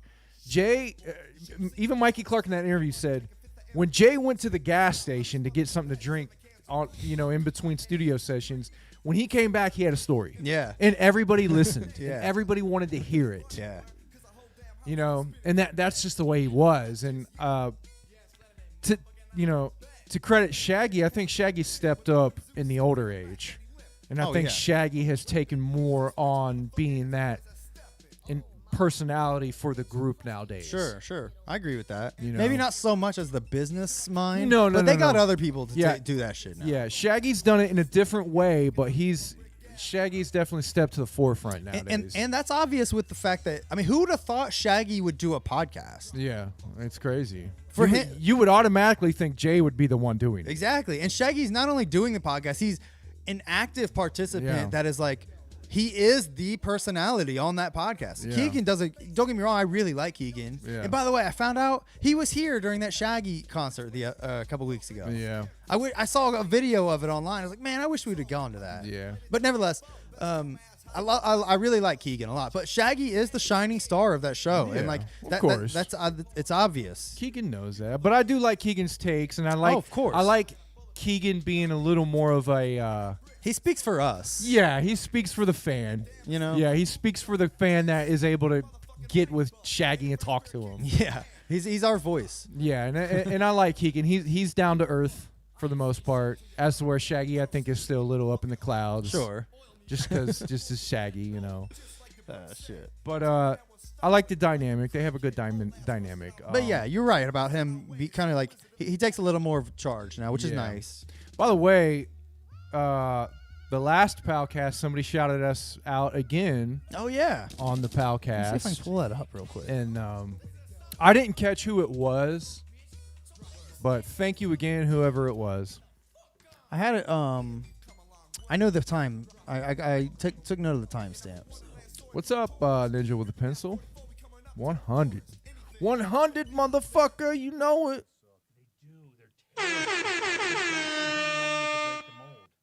Not gonna, but you're gonna get it. He loves that lamp too, man. I'll tell you what.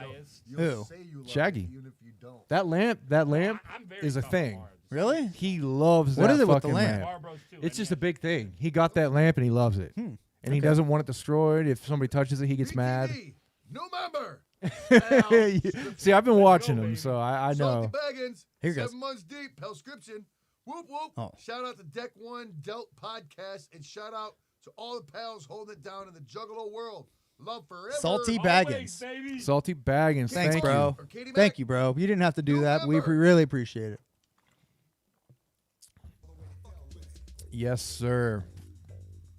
I like hearing Shaggy say Deck One Dealt. It's fun. It's so fun. I mean, Cool. I can't get tired of it. Yeah. I could never subject myself to get a shout out. Like I can't do it. Like I would just cringe the whole time. Like, but I'm so happy when I hear it though. So we're not asking y'all to do it, but thank you so much. We Maybe really if he appreciate says it enough, he'll actually remember it and maybe put two and together and remember what and think of what the name actually means. Yeah. Because I guarantee he does it. For sure. He has no clue what There- Deck One Dealt means. He He didn't probably even doesn't think about think. it. He doesn't even think about it, but it's cool. Nonetheless, it's cool hearing it. Hell yeah, dude. That was really cool. Yes, Violent J, the country singer, he does love the lamp. It's pretty funny. What's he talking about? What's the significance of the lamp? That lamp, for some reason, he absolutely loves. I don't know where. Did he get that lamp from his wife or something? I can't remember where he got I haven't ever heard. I'm a fair weather Palcast fan. I'll be honest. But Well, I like their haven't heard setup him now. talk- Their setup is like a little more the same now. Every week it's the same. You know how it used to be like at the table or something, they'd Yeah. be eating? They don't do that as much anymore. Okay.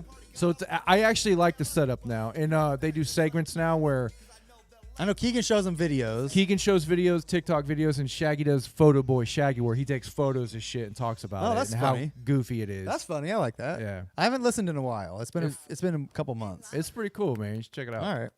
But I did skim through that episode when somebody told me they shouted us out. I was like, hell yeah. Yeah. One of the most classic skits of all time here. And dismay. Who is this, Jay? A little baby Now voice. Poetry from our friend Too Dope. Too dope. Get the fuck out of here, man. Fuck out of here, man. Oh, shit. Beautiful butterfly came floating by and landed on my cheek. Just a smidget from my eye. I said To my little friend. "Get the fuck off me, bug!" I love it. Uh, The skits on this album, the acting on them is yeah. fucking perfect. It's not they like it's like they're professionals. They've done, 20 years later, they did worse skits. Yeah, absolutely. You know? The acting on this album is fucking top. It's very aware of itself, but it's Yes. so well done. Like Yeah. even the cop, like when he's like you know why I pulled you over or whatever the Yep. fuck, you know, like it's Course. so fucking The good. Night of the Axe skits. 'Cause Yes. That whole song has skits through it. God, it's fucking good. You know what I mean? I really gotta pee. Or I whatever. really gotta go. Yeah, the family and shit. Don't worry, little Joey. Yeah, don't worry, little Joey. I'll get him. Yeah, it's good shit, man. Yeah, no, like you could tell. And I think on the jam exam, Jay was like, "Well, I hope they sound good." He said something like that, where like they better sound good. We spent weeks on them, Yeah. so they spent a lot of time on them. Yeah, they did a really good job. You know? So I mean, I would love to have been I wish I had a time machine. I would go Yeah. back to ICP in the studio in Yeah. 1992, like just They to were fucking be there. They dude. were setting trends that they didn't even know how to. know. They didn't even know what they were doing, and they were setting trends. It's mind blowing. Yeah, and like I said, that is one of the best things for people in their early career to do. If you're in your early career rapping and making music, don't do what other people are doing, or don't be pressured into do what other people are doing. Do what works, do what sounds good, but don't be afraid to just do shit and work hard on it. Work hard on something you believe in. You know what I mean? Find something you think you're good at and fucking That's what they did. hone that. They didn't know what they were doing, but they worked hard on whatever they were doing. Yeah. And that's the thing. 20 years later, they were like, we're not going to spend 3 weeks on a skit. Right. But back then, they did. Yeah. You know what I mean? And that's the difference. Maybe now they don't have to because it's just whether it's technology or just know-how or whatever. But back then, they didn't know what the fuck they were doing. Yes. But they also had a lot of experience making those home videos and shit. So they were just transferring that shit to audio. They were transferring their characters they had already honed in their younger years. Yeah. Their wrestling personas, their home videos, all that shit. Exactly. And that's what you got to do in anything you want to be good at if you want to be in entertainment. Is you have to be what you are, what your character you've developed from who you are, your personality. Your personality is a character. Your personality, if you look into, psychology and things like that, your personality is not you. Your personality is not necessarily what you truly are. Your personality is a character you've made up, and it's just. You've just done it so much it becomes second nature and you keep doing it. Okay. And that's what actors do. That's what creators do. They create things that they do so much at, they're so good at, it becomes second nature. So it basically is your personality. Turn it up. That's what good wrestlers do. Good wrestling personalities. They turn the dial up. They just get good at what they are, what their personality is. And you know what I mean? And I think those are some of the best actors. There, some people go, they give shit to actors for being themselves in every movie. But what did Al Pacino do? Yeah, Al Pacino was himself in every movie. But he might have an accent in one other movie. But that's it. He's the same character. He's the same character in every fucking movie. Yeah, I feel that. Even someone like. Jack Sparrow. What's his name? Why can't Johnny Depp. Johnny Depp. Even Johnny Depp. If you look at his mannerisms in every movie, if you look at the shit, he's doing the same shit in every movie. He's just putting an accent on, or he's putting a flair on something. So what are you saying? I'm just saying that's him. That is who he is. No, how's that relate to ICP? That's who they are. I'm just saying they've built that personality, that character.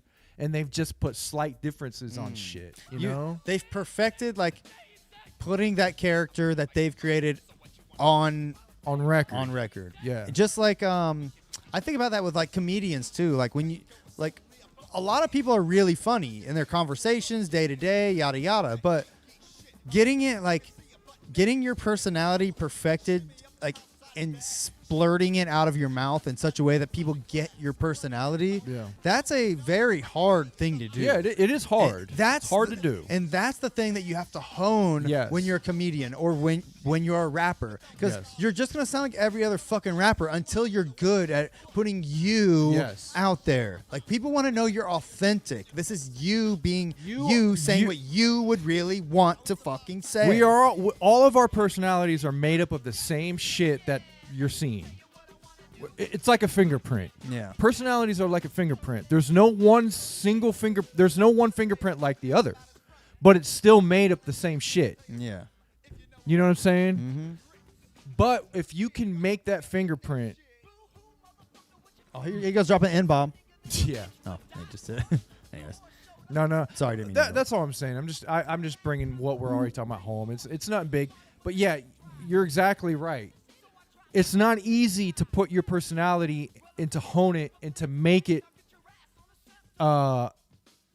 transfer to other things. Yes. Besides just talking to someone one-on-one. Yes. Right? Right. Everybody can do that. Everybody can. So many people go, oh, man, I can't talk in front of a crowd or somebody. If I'm with one-on-one, I can talk. Everybody can do that. Yeah. We can all talk to somebody one-on-one and get our personality across, and the other person can usually get it. Yeah. But to do it in front of a lot of people, to be able to put it on something and pass it along, and people go, I like this. That's hard. Very. You know what I mean? And It's a practice skill. it takes a lot of shit. It takes bravery because you have to be able to do it in front of people. And that's one of the biggest fears everybody has. Yeah, it's like a gamble. Yeah. You have to be able to do it on the fly. You can't just record it. You have to be able to do it on the fly as well. You have to be willing to fail. You have to be willing to fail. Exactly. You have to be willing. You have to understand that people aren't going to like it and they're not going to like you. It takes a lot of shit to think about to be an entertainer and to be good at it. Yeah, for sure. Because good entertainers put themselves out there more than mediocre entertainers. Mediocre entertainers are doing it just to do it and maybe make a couple bucks. The good ones who are live it, I mean, they're putting everything they have out there. Yeah, that's true art. Yeah. And it's just, it's hard, man. It's very hard. And I think ICP are great examples of that, happening. They're great role models in that sense. In Whether you want to believe it or not, lady who thinks they're satanic, ICP are great role models. I mean, we need to make that that part on Shockumentary where Jay's like, in the planets align with Uranus, and what's with these kids listening to this fucking Jupiter stupid space music? You know what I mean? ICP's good, wholesome shit, right? I mean, like that's It a really joke. is. Yeah. It's a promo, but it's essentially the truth. Yeah, it really is. It's like he predicted what was going on, and like he knew that they would end up being, classic good shit. No joke. Damn. Preach. Oh man, here it is. Here's the song. Here's a song that even in that jam exam they said was like their best song. Yeah. So I'm wondering if this skit at the end right here is because they were doing the side A, side B shit. Like this is the end of the sanity, Yeah, and then it goes into insanity, like Shaggy said. I think so. That's probably it. I've never put that together. I need to get a tape. And this song just has a sound to it. It has a crazy, weird sound. It has an atmospheric sound.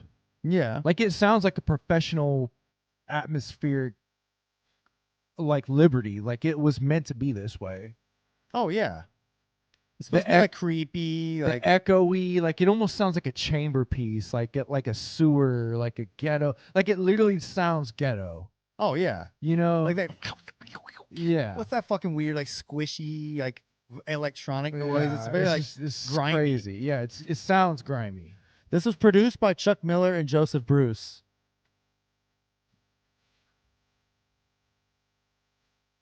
Beat her down and beat her up. Slut. So he's even acting on these verses, Yeah. The sound effects are on point.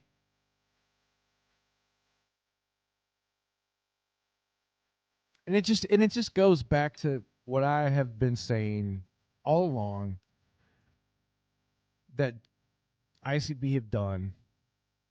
This skit is another good.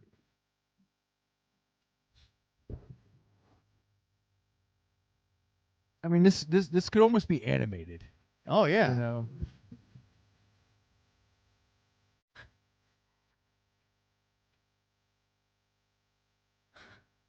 Diced up all cinco.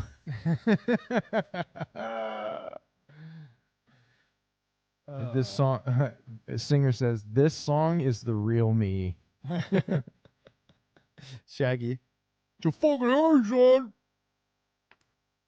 Don't say, Just don't look in the trunk. don't say.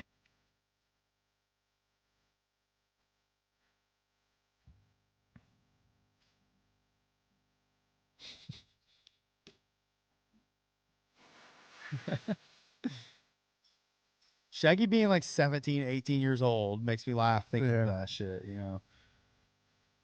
But we did that shit too. Yeah. When we were younger, we tried to act like classic characters in like Yeah. a fucking skit or something. Yeah, we did do a lot of that. Like you be the cop, and I'll be the this and that. We put on the voice and be like, hey, or it's they weren't afraid to do it on record. Right. Yeah. That's the difference. Well, I think like watching our backyard wrestling tapes, like I did a couple weeks ago, Yeah. like listening to us like commentate, it was very inspired by like Strengthomania. So yeah, of much. course. It was like us doing our version of that. Yeah, just with our personalities and Yeah. stuff. Yeah. And it's okay to take from other people's, from who did it before you. Yeah. You just got to do your personality. Exactly. Because that's what people want to see. Yeah. They want to see your take on something, on an idea that they love. Take your flight. Take your flight. Some blue, the whole Koru. The beat on this song is like, it's like a video game. Yeah. It's yeah. Oh, by the way, hating pigs since 1992. Yeah. Kleptopathic. I mean, just and like the words they created on Yes. this album, See, I think I made some notes on this album. Let me see. Kleptopathic. I mean, I can just imagine who made. Was it Miller who did this? Yes. I just NJ. imagine him going. Yeah. You want this?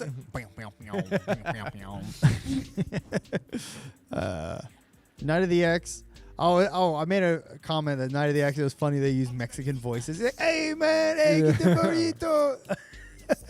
I mean, I'll let that. I would just say I don't care, but people should let that slide only because they grew up around them. oh, yeah, for sure. Detroit, Mexican Village and all that shit. course. They grew up around it. I mean, they're just being funny. You're like, Yeah. all right, so we got this weird skit here. I would like to look at. I don't know much about the past of Detroit, but I'd like to look up like the immigration there and the Mexican culture there, and see why it's prominent the way it is there. Yeah. And I know there's most big cities have that. It might be interesting. Jay even said this is his favorite song on this album. Produced by Chuck Miller and Joseph Bruce. I'm hating sluts. Can itch my nuts. What's the matter set? Cause I fuck so hard and I break they back. This beat goes hard. This fucking song goes hard.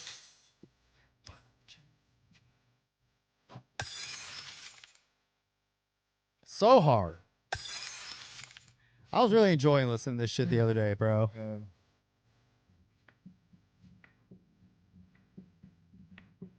Nobody, man, with all the hearts, man.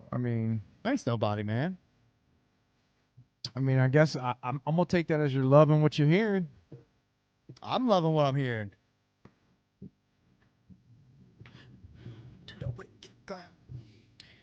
Yeah, man, 30 fucking years, dude.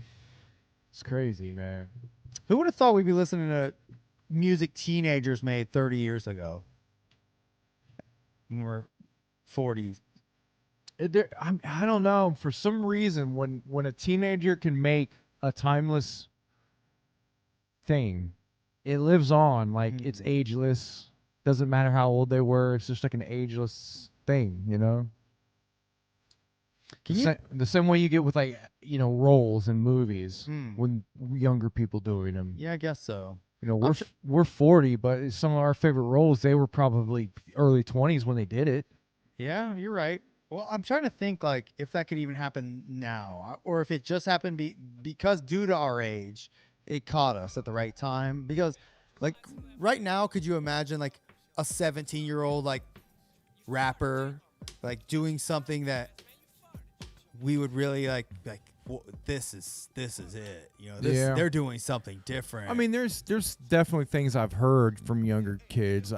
Anymore, I just be like, they don't know what the fuck they're talking Yeah. about. Like, turn that bullshit off. RA brought out RA the Rugged Man brought out a kid, and I thought that dude was really ahead of his time and timeless sounding rap. So in that case, then maybe that'll be the kind of situation where like 5 years from that point, they might be making the most prolific shit they've ever done, which would be ICP's case. Yeah.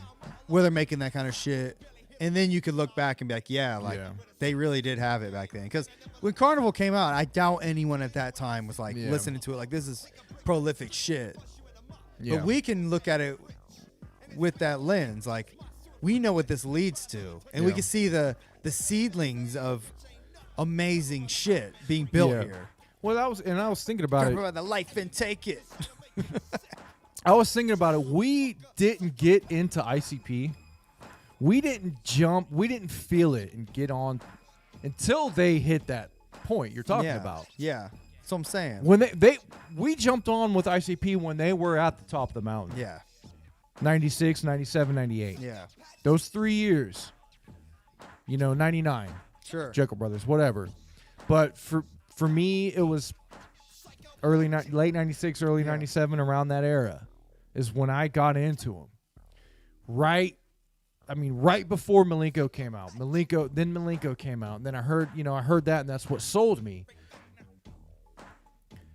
And that was the top of the mountain at that point. They were literally at the top of the mountain for entertainment. They were signed platinum on a big label, getting, MTV play. Then we rode. Then I sucked his nuts. And I sucked his nuts. We rode that train for them. They weren't on the mountain when we first jumped on, but a few years later, when we were still hanging on, they built something completely different. Yeah. They hit that mountain, and then instead of falling down, they built a whole new mountain. They built this whole other thing, which was Deck 2. Well, I would say it started with Shangri-La. I would say it started with Shangri-La after they had left the labels. Like the grimy shit's like out by then. Like they're not hood people. They're not like they're fucking rich. Yeah. They've tasted fame. It was almost like a snowball effect where by the time they hit Malenko, they were this big snowball. They gathered all this shit and created this big snowball. Then when Shangri-La came out, they lost a lot of that snowball, but what was there was a solid block of ice that wasn't going to break. Yeah. And that's where we went with them. We decided to go there with them and not fall off when everybody else did after the popularity wore off from the big time shit, After the end consumed us all. Yeah. Yeah, exactly. And that's what I was thinking about earlier is like, we were kids when we found out about them, but they were already at the top. Yeah. They were just reaching there, and we jumped on with that. Yeah. The train was built, and it was just rolling by, and we jumped on. Mm-hmm. No, we just got to ride it for a long time. Still. So it's just funny to think about the people that jumped on during this, and if they stuck around, someone like Echo Side Fiend who we had on. Yeah.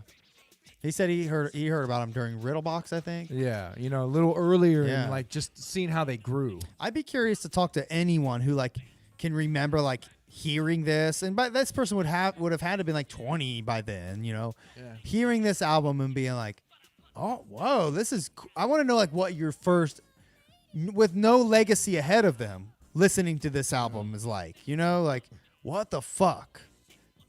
Someone who's never heard of ICP. I guess if you find a human who's never heard of ICP and play them this, I guess you could get that same effect. But it's just, that's the kind of shit that fascinates me. Nasty, nasty slut. Nasty, nasty slut. Bleh. And then the Jam Exam, they talked about doing this track. Shaggy shit himself. Oh yeah. Didn't he say that? Yeah, I did. And Isham produced this track, I think. Isham produced it, and they recorded it in Isham's closet, and it Yeah. was super hot, and Shaggy shit himself on the way there. So this song, Which is, I don't know. Shaggy loves talking about that. He loves talking about bringing up shitting himself. he does shit himself a lot. I'd like to know how many times Shaggy shit himself in his career. I'm sorry. I think he's mentioned it like during wrestling. He's done it. Like,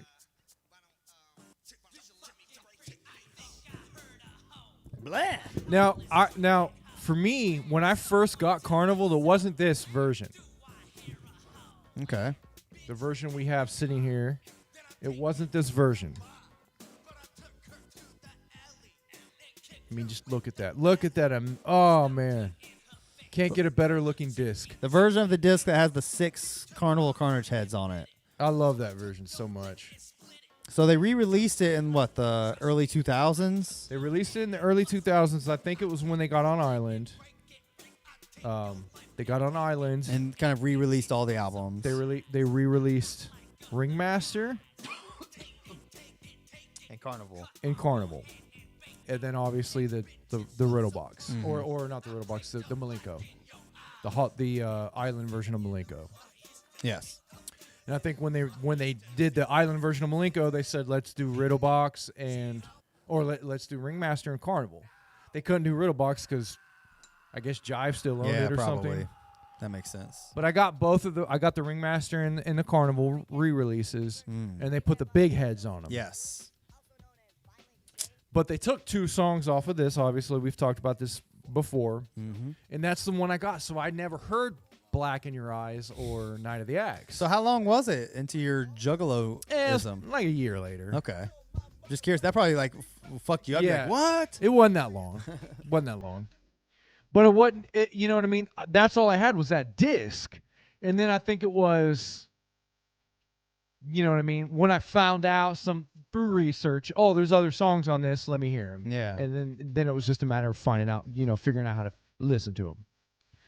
Which was, I don't know. I might have went on the internet or something. I don't remember how I first listened to those songs, Yeah. but I did eventually get the album, the original album, and listen to those songs. And it got into the regular rotation.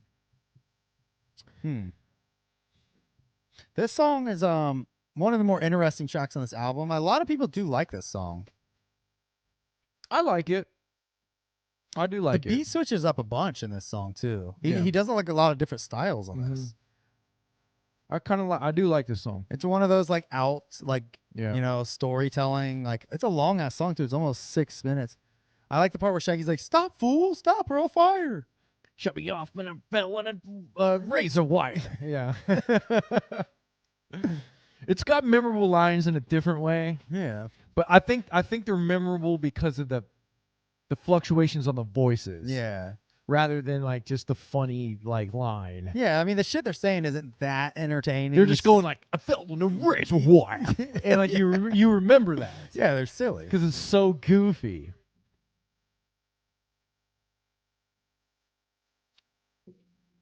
I like this switch up here. Where the beat switches up here. Your mother. Ah.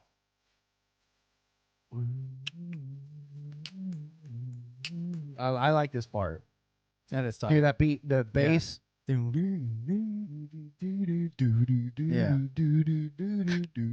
I like that shit too. It's like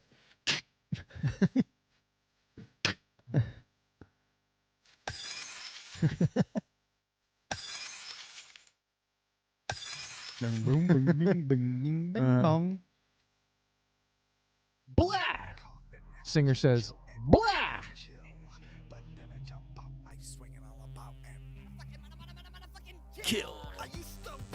And I really love this part. another beat switch. Yeah. This is like, to me, like this is like This is like epic almost. yeah, like This is like it hits that epic kind of feel. like why did they even think to do this back don't know, then? man. I want the beat to switch up 5 times in this song, you don't know? know. That's crazy. I would never even have thought of that. Yeah. That's crazy to me. Like, I wonder if that was Mikey Clark, like, or in Violent J's, like, let's use them all. On this part, I'll rap like this on it. I would love to know how that worked out. It's hard to think about what a kid, a teenager that time that doesn't know that much about hip hop or as far as recording and producing. It's hard to think of what they're thinking to do. Yeah. I think they're just like, yeah. I think literally he's just like, yeah, let's do it. And whatever idea he had, he made it happen. Yeah. You know, most people come up with an idea and along the way it gets shut down and they eventually drop it. He just had nobody telling him no. Like, Jay okay. literally did whatever idea he had and got it done. Even like this shit, like I'm trying to think back too, like back in the day, how many like gangster rap or even at that time it was just how many rappers even like had songs where like they faded out chanting shit and screaming and like Not a lot. even weird shit like that. Who the fuck else is That's doing where that I think kind of shit? that's where I think their rock element always came in. Yeah. They were, I mean, let's face it. Like the end of this song is wild. Most white people probably in that time frame probably were listening to some rock. Yeah. And that And he grew up listening to like 80s rock. yeah, and that bled 70s rock. that bled in. And I think that's one of the secret ingredients to ICP is that very, buried rock element that they had to them. The love for it, at least, right? Yeah. They wanted to be rappers, they wanted to be hip hoppers, but it came out, and then they eventually just embraced it later on in their career and said, "Yeah, we'll do rock shit." Yeah.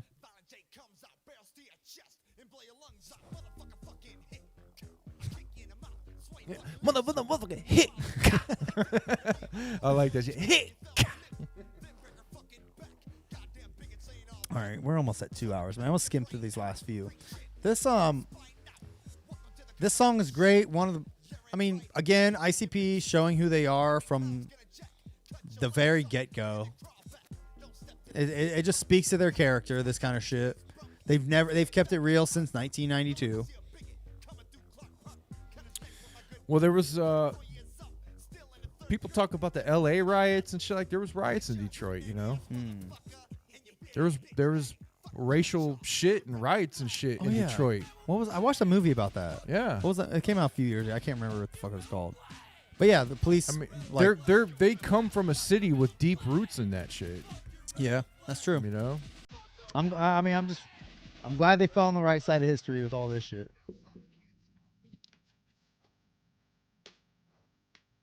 Who's this? John Kicked Your Ass? Yeah, I think so. Let me say.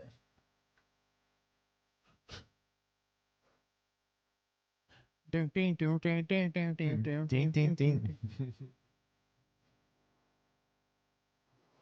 Hillbilly, hillbilly, hillbilly. Hillbilly, hillbilly, hillbilly. Who produced this? Let me see. The production on this is great. Chuck Miller and Violent J schooled these fucking beats back then, dude. Honestly, like their beats outshine the Mikey Clark ones. Mikey Clark never had it made. I said Mikey Clark, Joseph Bruce, and Isham. Jay's name is on every track for a producer. I wonder how involved he actually was. Oh, he probably sat in everything. You know how he was. You know how he is, and he was probably even worse back then. Yeah. He probably sat on in every fucking session, dude. Yeah, you're probably right. He's just like a control freak in that. Yeah. But he knew he had his vision, man, and he wanted to execute it, whether you fucking liked it or not. Yep. If you join him or not, he's doing it. This song is one of my least. I don't know if I mentioned this in the last time we talked about this like 2 years ago, but one of my least favorite songs on here. But I like it. I think I just don't have like quite the appreciation for it. Like it's one of those songs that I've mentioned before that I try to pay attention to, and I keep losing track. I cannot concentrate. I think it was more just supposed to be there. I don't think it was supposed to be paid attention. I think this was just like, let's just try to put in a funky little thing. Like a vibey track. A vibey little funk. I think that's their version here. Makes sense.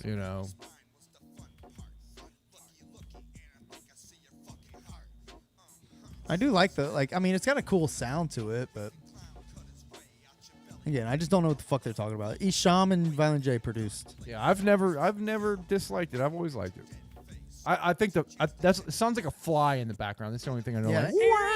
Like, That's aggravating. That is Isham all over it. Oh, this is the one where he talks about the homos at the end. Hold on, was it? ain't green enough. Here he goes. Whoa! Dick sucking butt. Dick sucking butt fucking homo, man. That line makes me laugh so hard. I had to throw the F-bomb on that one. Yeah. Oh, we have an explosion, man. You should have hit that. Oh, do we? Yeah.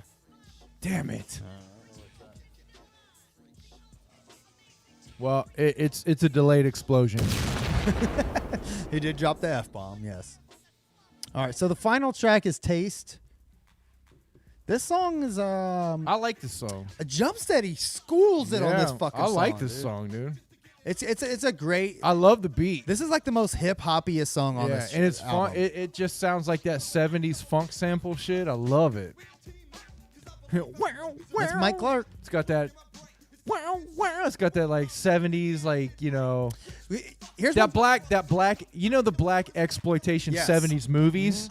That's what this shit is. That's what Yes. the beat is. Here's what I like about this song is, and this is what inspired me to say like that they just do whatever the fuck they want regardless, because this is like a typical like hip hop 90s song. It's like a cipher, right? Yes. And Yeah. but Violent J is still spitting like wacky, crazy shit on this Yeah. verse. Like he didn't have to do that. He could have No. just fit in and like made like some gangster rap type cool shit. Yeah. He chose to say some wild, weird, Yeah. clowny, stupid shit. And he did that. And Shaggy did too. He did that for almost his whole career, man.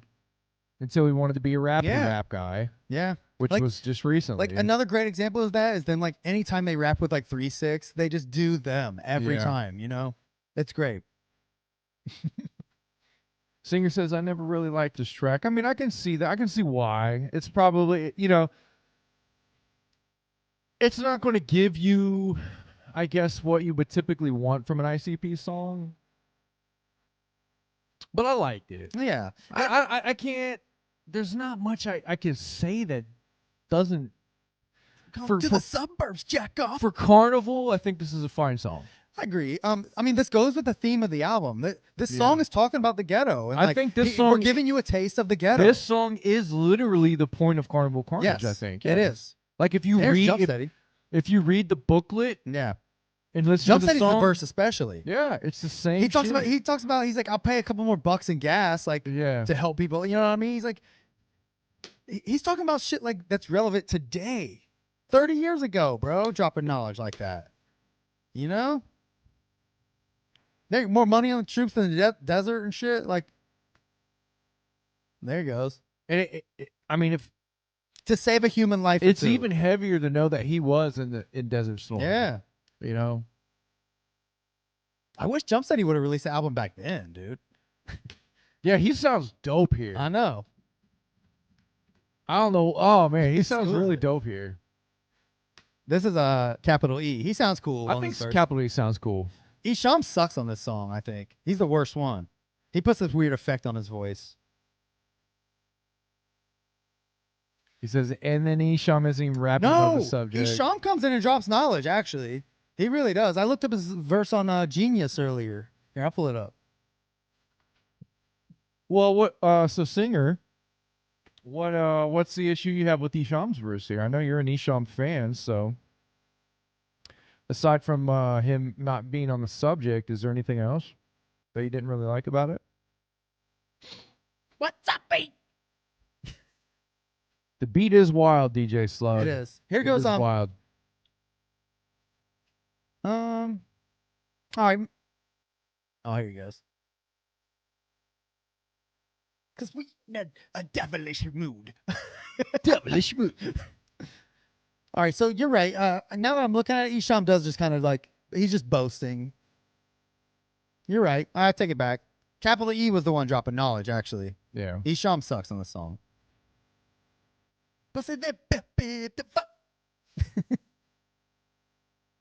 Not so train. I mean, I remember his verse. Yeah. It sounds cool, but it doesn't stick with the topic. Yeah, DJ Slug, the flow Antone and Jump City's voice. I like Jump City's verse. He Probably kills it. it's probably my favorite verse on this song. Oh man. Just feels tacked on. Singer says, yeah. Who, Shams? Yeah. Yeah. It probably was. I mean, Yeah, but you got to think, man. They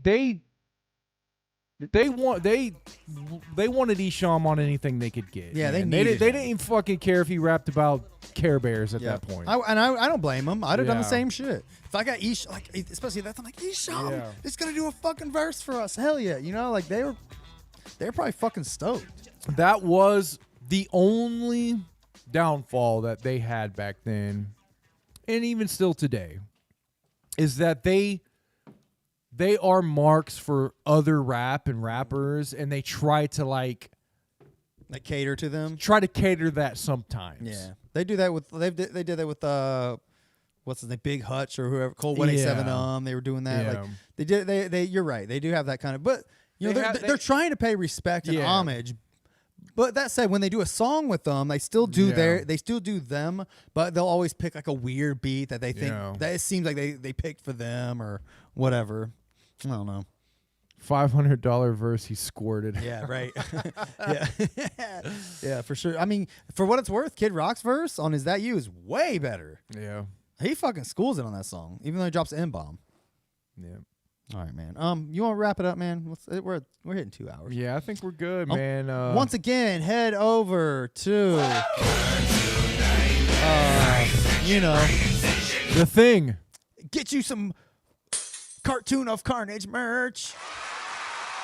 I meant to show this one. Cartoon of Carnage. Cartoon of Carnage.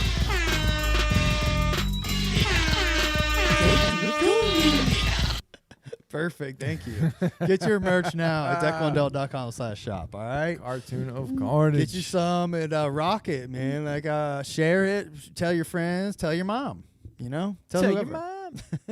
Call your mom. Tell your mom. All right, bro. You good? You got anything else? Good. We'll be back next week with we're going to revisit Sam's of Songhane. Oh, Juggalo! Thanks, Juggalo Jack, for being here. Juggalo Jack, love this episode. Sam's of Songhane, Volume 1. Yeah, man. Interesting listen on that one. All right, man. Well, go ahead and hit it in show, man. We'll see y'all next time. Thanks for joining us. Shuffle the fuck up on out of here. And slide it back into the deck. Peace. Thanks for joining us. Next time.